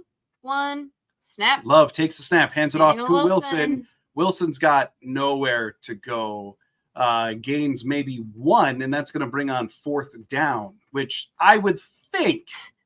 If you're Green Bay, just kick the field goal. Oh. Like under 11 to go. I mean, if you don't get it, you're pinning Dallas within the 10. Like, sure, I get it, but I don't know. Free points is free points at this time, too. Although maybe it's not free with Carson. But like 10:44 to go in the game, 4th and 2, and the offense is staying out there. They're going for it. Looks like they're going.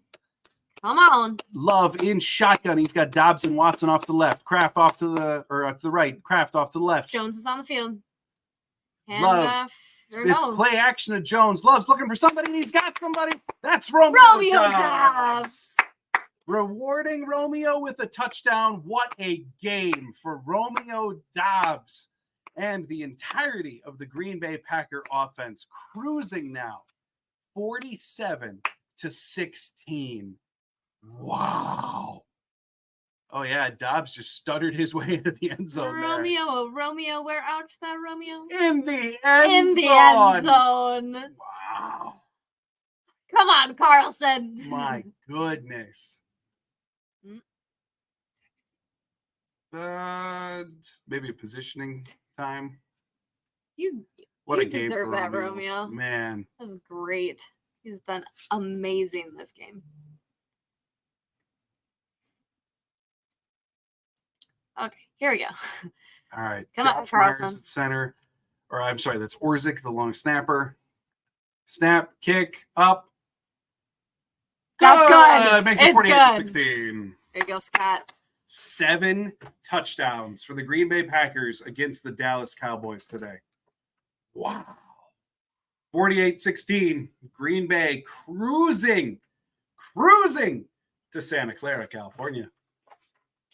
All right, let's see what we got here. Steve saying the power of love is a curious thing. Makes one man weep, makes another man sing. Change a hawk to a little white dove, more than a feeling. That's the power of love. What's the one above that one? Joe saying somebody changed Wikipedia to say Aaron Jones is the owner of the Cowboys. I love it. That's so good. Good. Rocket Knee saying I'm looking forward to tease Cowboys fans all week long. Gary Freeze put 48 on him, Pack. Yes, indeed. Commando G-Man saying we did it again. Cheers to that. And then Rocket Knee's also saying put 50 on him. I'm greedy. Make it a nice even. And Solar Miner saying let's sit some people now. Yeah, I was actually thinking that during the last drive. Like, at what point do you pull love? And I think we might have just found it. Yeah. And Jones and, Which, I mean, especially with how much Emmanuel Wilson was just in, I think Jones is pretty well benched for now. Yeah, you would potentially. Think. At the very least, they might spell him more. Right. But yeah, at this point, like, you're up 48-16. Gary's saying it's all right. At least our kicker is getting some good practice. Yes, he is 6 or 7 on extra points today. That's right. Has he made a field goal today? No, they haven't even tried one. They've gotten touchdowns every drive. I was gonna say that's part of our little pick thing. Yes, it is. Yeah. Scott, I can't wait to hear commentators who didn't give us a chance eat crow this week. Yeah, well, that's right. I'm trying to remember. I think it was. What were the picks from the analysts? Well, was. I didn't really watch the pregame show, to be honest. Let's see. NFL. It was all different shows, right? But like, there was one show where 7 panelists said that Dallas would win, and Adam Rank, who is a monster Chicago Bears fan who hates the Packers, picked the Packers. He was the only one on that panel to do so. I believe all of ESPN picked Dallas. So, I mean, it was at the very least, like, we're talking like 9.5 out of 10 analysts believed that Dallas was going to roll in this game. So I will give full credit to Alex Smith, though. Alex Smith, I believe he was on ESPN, the former quarterback for the Chiefs, Niners, that Alex Smith. He said, and he was the only one at the table, as the whole table was talking about like Dallas is going to cruise. He was the only one who said, I've been watching Green Bay a lot, and they're a lot better than people think that they are. And Dallas doesn't do well in close games. If the game stays close, this could get really, really interesting. Now, he didn't call this. No one called this, nope. At least on the analyst side of things. But I will give full flowers to Alex Smith for being the one to go, hey, no, Green Bay is better than you think. So, Rocket Knee saying Sean Clifford making his playoff debut. What a year. We saw that coming. Right. Dak completing it over the middle to Jake Ferguson. First down. Remember when but when everybody was calling for Love to be benched for Clifford? Yeah, that was some dark times in the preseason, especially. And now he may be getting his playoff debut because of Jordan Love. It's true. Dak completing it to Pollard, so Dallas getting a few more yards here. There is still 10 minutes of game time. Goodness gracious, y'all. Yes. Chris saying I would check on Tom Grossi's live, but I'm guessing his whole Packers room is stuff everywhere, and he's screaming with excitement hanging for the ceiling. Probably. We got neighbors. We got to watch our yelling. Right. Janelle saying Love's passer rating is 158.3 right now. In other words, a perfect game. Chills. Scott saying especially Shady and Echo. Oh, yeah. Okay. I didn't see what McCoy said this week, but not surprised. Steve saying, John, if McCarthy gets fired, do you think he coaches again? Yeah, I do. I mean, because some team out there is going to be looking at Dallas's offensive output this year, 36 wins in 3 years. So maybe he'll take a year off again, but yeah, he'll be back. Pollard making the catch on the screen now, dancing his way for a first down. Not that it matters, but Dallas putting together a little something. I was going to say, they are making their way down the field. Yeah, they are pushing the ball, no doubt about it. First postseason start in history. The telecast comping Favre, Rodgers, and Love. Yeah, Love's doing all right. Favre won with only 204 yards passing. Only one to have no interceptions. Doing all right. There we go. Completion to Michael Gallup off on the left-hand side. Ballantyne and Nixon combining on the tackle. That's about come on now. No 7 positive yards for Dallas. We're not going to be saying every show pick Dallas pretty much. Yep. Gary saying Alex was right on. Yep. Rocket Knees. Chris Sims said watch out for an upset. Oh, I didn't see that one. Okay, good. Credit to Chris Sims then as well. That might be the first time I've ever said that sentence. Dak dropping back. He's got Gallup complete. Devondre Campbell with the tackle at the 14-yard line. So Dallas is just going for player prop bets at this point.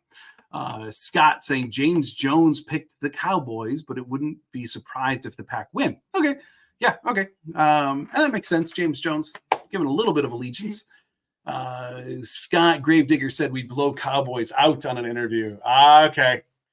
I know Gilbert Brown is always very, very pro Packers in his outlook, but this time, spot on. Steve saying, John, do you think this game hurts Dak's extension? No,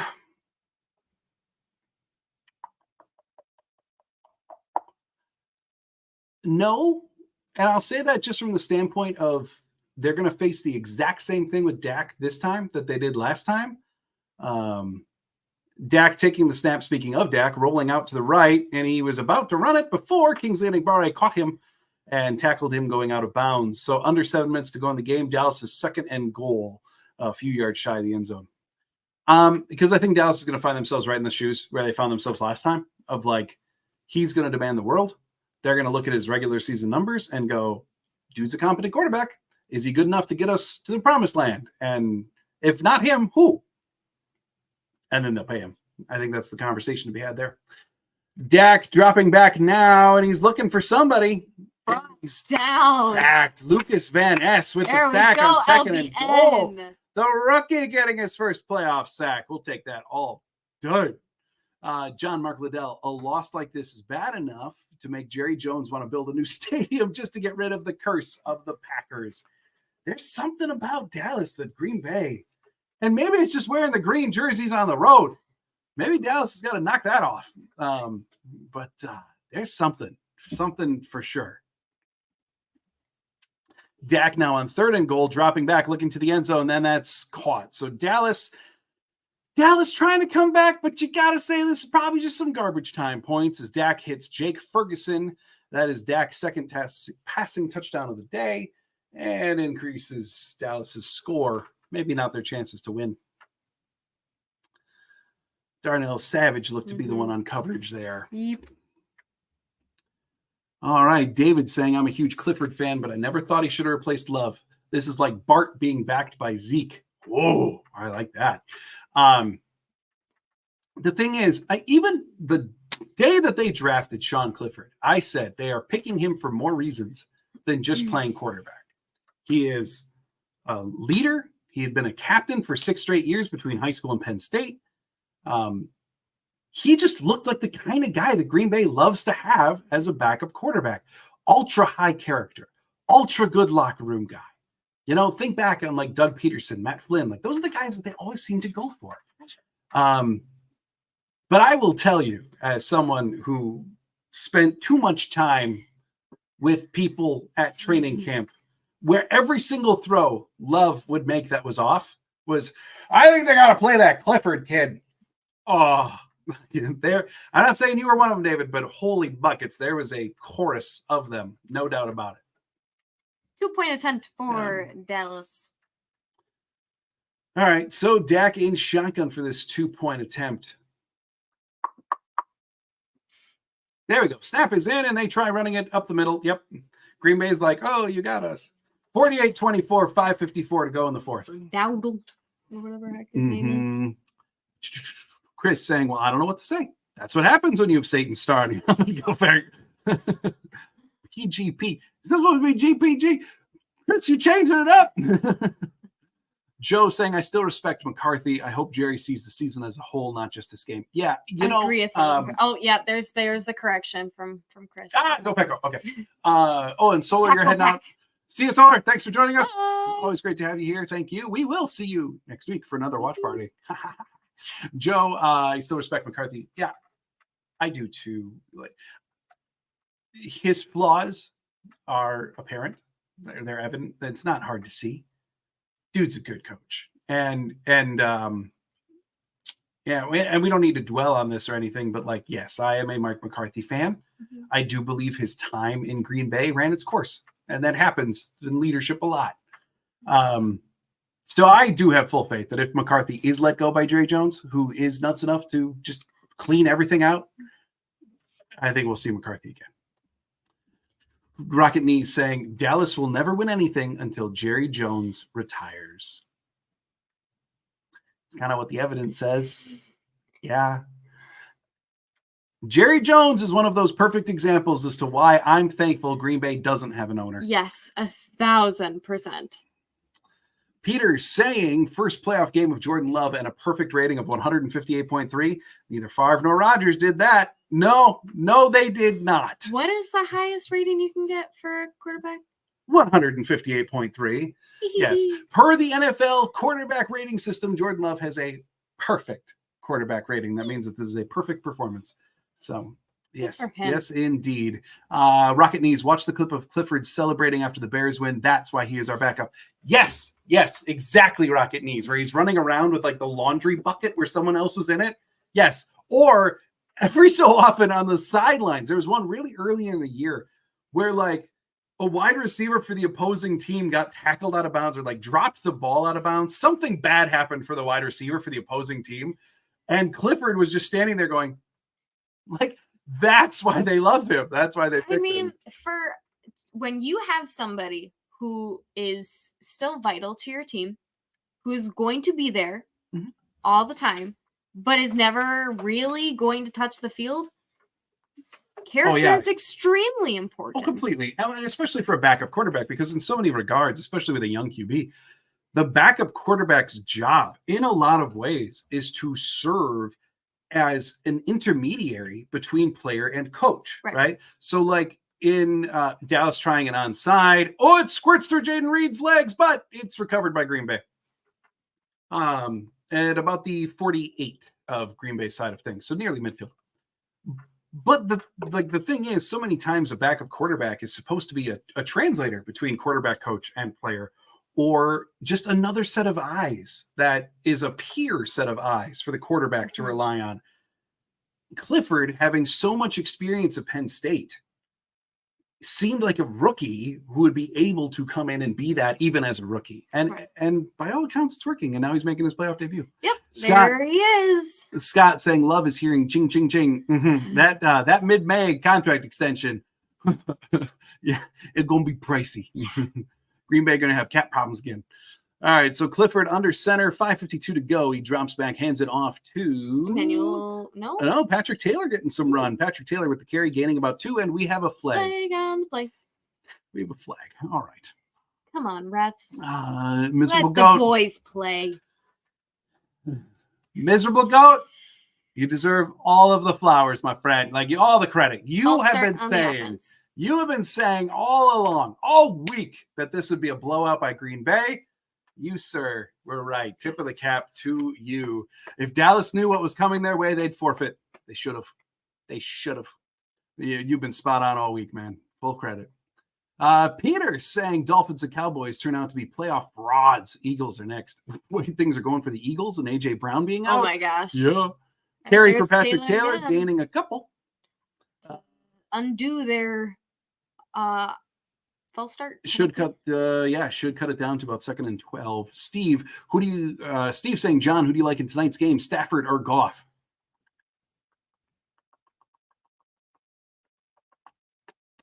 Give me Stafford. Going back to Detroit, and the Rams are playing incredibly well. Like The Rams and Packers are, if they were to do a rematch, whoa, that would be fun. Like now, that would be so much fun because both of these teams are red hot. And I kind of like the Rams matching up against the Lions. Like Kevin's saying, my stepdad is a Cowboys fan and he texted me, I hate you. Okay, I love you, but I hate playing your goddamn. Oh, that's great. Like Kevin, the full spectrum of emotions. Every single social media that I have is filled with Packers fan or Bears fans. Some Lions, not many, but some Lions and Vikings fans going, are you guys kidding me again? Like, we thought that we had a chance when Rodgers left. And now you got him. And I'm just like, yep, now we do. Yes, we do. It's like they do it on purpose. Right? Patrick Taylor running up the middle for a couple yards. Dallas using a timeout. Dallas has one timeout left. 5:41 to go in the game. And Green Bay now going to have 3rd and 10. Mick, have you seen a Zeke card from his pre-Packers years? Zeke. The backup for Bart? Oh, Zeke Brakowski? Yeah. Holy goodness. Pre-Packers? Yeah, because pre-Packers he played for the Rams, I believe. Like it is different in the way of like Brakowski was an old man. And off to Taylor again, goes nowhere. Clifford does not want to throw the ball. And speaking of old, I mean, by the time he got to Green Bay, he looked like a coach. He looked of that age, but of course times were different then. I know I have. They're out there for sure.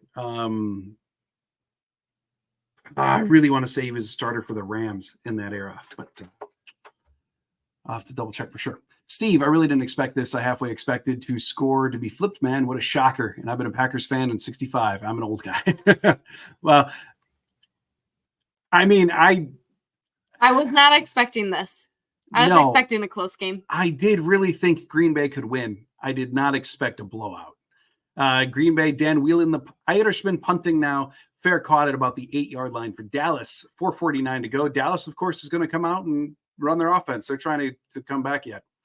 No, I very genuinely didn't see this happening. But how unbelievably cool for this team. Dan saying, John, asked me off the ledge more than once this year. Chris, can we all take a moment to salute the wisdom, hardiness, and spirit of those who found love? Deep concentration on Green Bay's part. We said it and will again. Trust the process. Trust the process. Yes, indeed.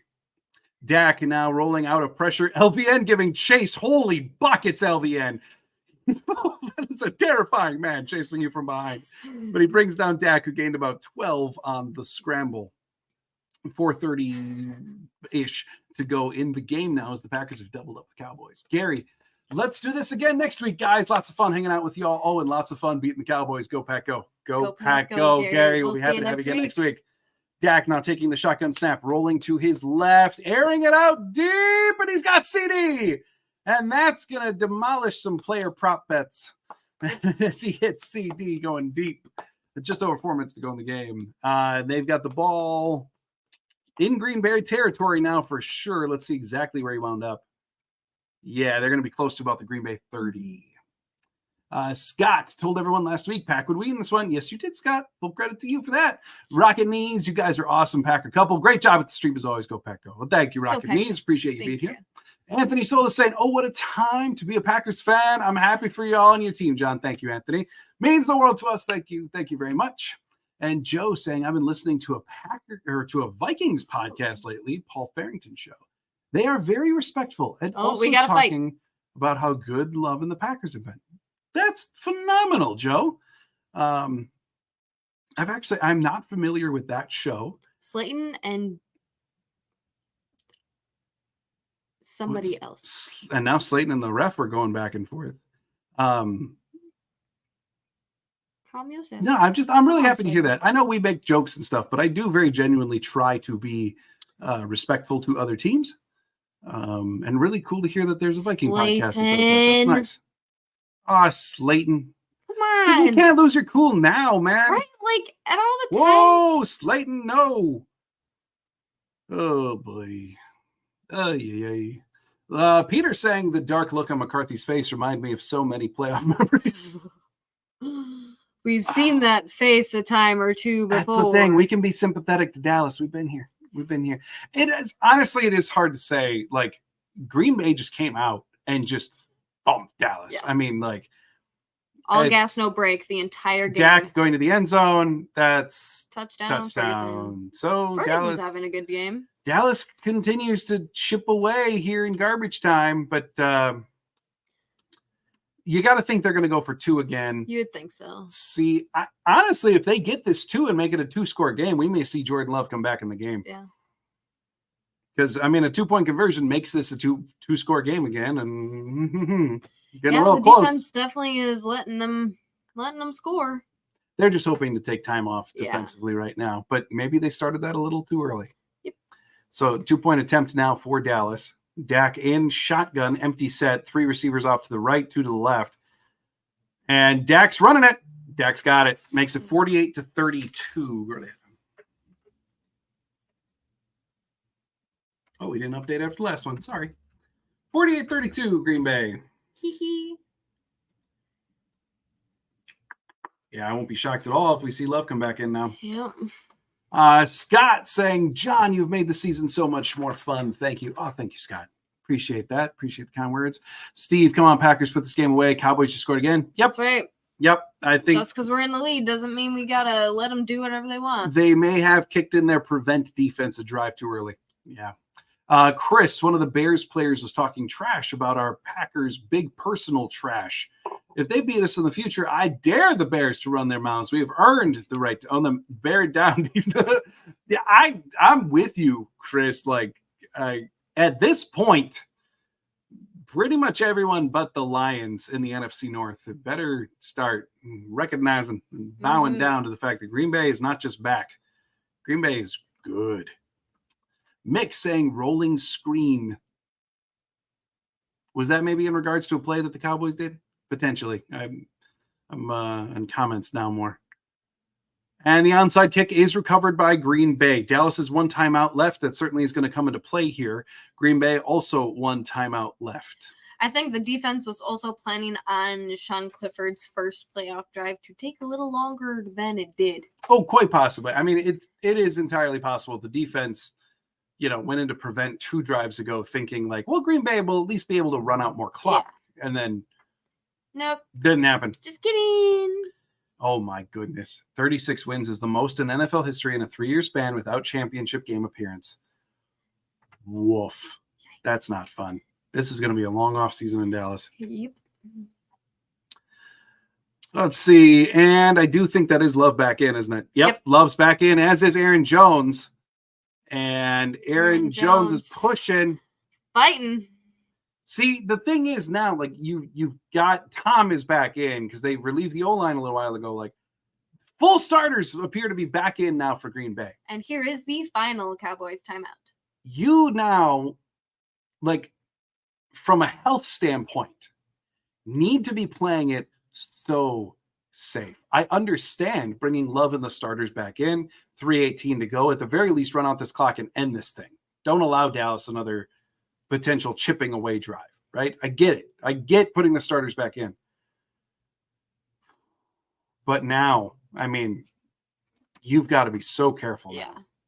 Now. So careful. Everyone's got to play cautious because there's a lot more work to be done. 2nd and 9. Love under center. Love takes a snap, hands it off to Jones, who winds up cutting up the middle. Again, gains maybe 2. Clock continues to run. This is going to take us to about 2.5 left in the game, assuming no timeouts. 30 seconds left on the play clock. Like Hebel's saying, overall, no complaints. Secondary getting a little shaky, but we'll see if it even matters. Wonder if Jordan gets another drive, though, now. Oh, hey. There you go. Look at that. Yeah, It did work out that way. Dan saying, why do we not run wide to take more time?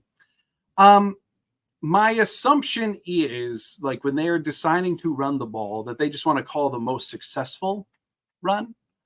And the 1 second, 2 seconds that may be gotten from running outside, and I'm guessing this is the timeout for Green Bay. Just isn't worth it. And there no does more go timeouts. the final timeout for Green Bay. So we'll see. The NFL is going to have to try real hard to make this final 2 minutes last a half hour now. No timeouts. I don't doubt them for a second. All right. Like I was saying, John, I want 50 plus. I would be all about. Oh, loving Jones. That's so cute. Oh, what do we got now? Is that? Oh, okay. All right. Oh, Aaron Jones and Emmitt Smith even getting a hug. There we go. Love rolling out. Hit. Oh, never mind. Did not hit Kraft. Incomplete. Kraft. In and out of Kraft's hands. Come on, man. Might not have gone for a first down anyway, but they would have taken the yardage. So let's see. Is this going to be a field goal attempt? Are they in that kind of range? I think they might be. 2:29 to go in the game. Nope, not close enough. So the Irishman on the punt. Green Bay still only a 2-score lead. 2:29 to go. If Dallas puts points up quick, this does have the potential at the very least to still get interesting.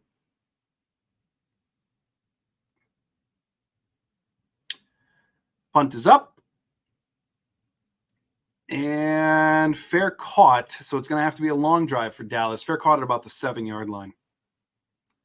Hi, like Kebble's saying, fine, I'll settle for a pick 6. Another one? Just get selfish, like Kebble's. All right, come on, defense. 2:22 to go.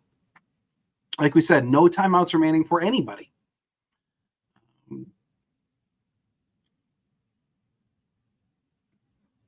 I really think Green Bay just went into victory mode a little too early, and they let Dallas back in. So now let's see if they revert back to, can they amp themselves back up and put this thing away? Dak dropping back, delivering. Interception. Oh, nearly picked, but at the very least, incomplete. Has anyone out there, by the way, if you're active on any news place right now, any updates on Jair? Like anything being said about Jair at this point? Let me know. Did McDuffie ever come back? I believe he did. Okay. I thought I saw McDuffie back in. I can't remember. Oh, yeah. Nixon with good coverage again, sticking his arm in there. Okay, Nixon. Scott! I gave him credit where credit is due. I just also remember the times where he has not earned credit. Dak dropping back on 2nd and 10. He hits Brandon Cooks for a first down. Dallas moving the ball forward. They're now up to about the 26. Chris saying ankle and questionable for Jair. Thank you, Chris. I mean, questionable is good. I mean, it's better than them and immediately saying that he's out, because that would appear to be a worsening of the injury. But I'll take questionable, even if he can't go right now. Well, so there you go. 2-minute warning. Dallas trying awfully hard to make this interesting. They are still down 16. I mean, you need 2 touchdowns, 2 2-point conversions in 2 minutes. Still an incredibly tall order, but they've got the potential here to at least make it interesting. Does Dallas. So Scott saying, I trust Nixon more than Carlson. Yeah, as a kick returner for sure. All right. It's not even meant as a knock. Nixon is a very up and down nickel corner. And today we're seeing the up for sure. Yes. Great game for Nixon thus far. All right. I haven't seen this commercial in forever. I know. I really love this commercial. Security guard becoming a chef commercial. I always love that one. It also makes me hungry. Sorry to hear that. I haven't seen that forever. Yeah. Oh, yeah. All the commercials today. Yep. This game did go from moving fairly quickly to moving slowly. Just like that. Yeah. Amazing how the NFL does that. Yeah. Oh, yeah. So I don't believe there's been any other really Packer injuries, right? I mean, I think McDuffie came back. Just Jair to be concerned about at this point. And we'll see. But if Green Bay can close this thing out, they're going to San Francisco. And we'll see when that game gets scheduled. I did read something about how the Pittsburgh-Buffalo game being pushed back may have affected where the Green Bay-Frisco game would have gone. So now we'll see. Like Hebel's saying, I still think we're going to get nuked by the Niners, but it'll be fun. No matter what, we'll be here. Right? Yeah. Also, JJ is hurt. Enigbare? Is he hurt? Is that who you're talking about? JJ. Yeah, it's got to be Enigbare, right? Yeah, I think so. Let me know, like Hebel's. Steve, if I was the head coach, I would be upset letting this game getting this close. We embarrassed them now. It looks like we didn't play as well as we did. Yeah, and frankly, I mean, I'm sure LaFleur, I don't think he's going to be livid. I think what's going to happen is they're going to look at this and go, okay, we stopped trying too early. Like, we went into just run the clock mode too early. So Dak Prescott taking the snap. Lots of pressure. Devontae Wyatt giving chase, but Dak dumps it off to Ferguson, who is continuing to have a great game for Dallas. And that gains maybe right about the first down. Yeah. And he runs out of bounds as well. So. Okay, so Enigbare, yep, like I was talking about Enigbare, that would be one injury. And then Dan saying Quay Walker not in, I believe. What happened to Quay Walker? Well, it looks like on the field right now, they've got one linebacker, and that's Devondre. Dak dropping back, again, chase Jonathan Owens with the tackle on Ferguson, who's slow to get up. He's kind of stretching his knee out. I think he's going to be all right. I love the Cowboys staff that's like, don't go in. Don't go in. No, stay. Yeah. Yeah. All right. So 2nd and 3 now for Dallas. Minute 47 left on the clock because they got out of bounds. Dak dropping back, stepping up into the pocket. He's going deep and overthrown. Nobody. He tried for CD deep. Nobody home. Overthrown, incomplete pass, setting up 3rd and 3 for Dallas. Scott saying San Francisco worries me. We've not done well against them. I got to be honest. San Francisco is, out of all of the team in the playoffs, probably the one that I want to face the least. I mean, of course, they're going to now, assuming they close this out, but that is the number one matchup that I don't like for Green Bay. So 3rd and 3. Dak in shotgun now, dropping, rolling right, and he hits Brandon Cooks again. Another first down for the Dallas Cowboys. Minute 36 to go. Clock is stopped. Ryan Woolridge saying, go Packers. Yes, go Pack, go. And also asking who will the Packers play next week. Well, assuming they close this game out, they will be heading to San Francisco. They'll go take on the 1 seed for sure next week. The only thing that's not determined is when that game will be. So Dak now in shotgun, getting the snap, dropping back and throwing over the middle. He's got Michael Gallup. That's complete to about the 28-yard line. Corey Ballantyne in coverage. But again, clock is ticking. Dallas down 16. It's not like they just need one score. 2 scores, 2 2-point conversions. So Green Bay is fine with completions in bounds. Dak now aiming for the end zone. He's going deep and incomplete to CeeDee Lamb. CeeDee Lamb tried to one-hand that. Even Valentine gave him some props afterwards, but no. Incomplete pass. And Valentine was tracking an interception there. That's what he was going for. I do always. For CD, darn near got that.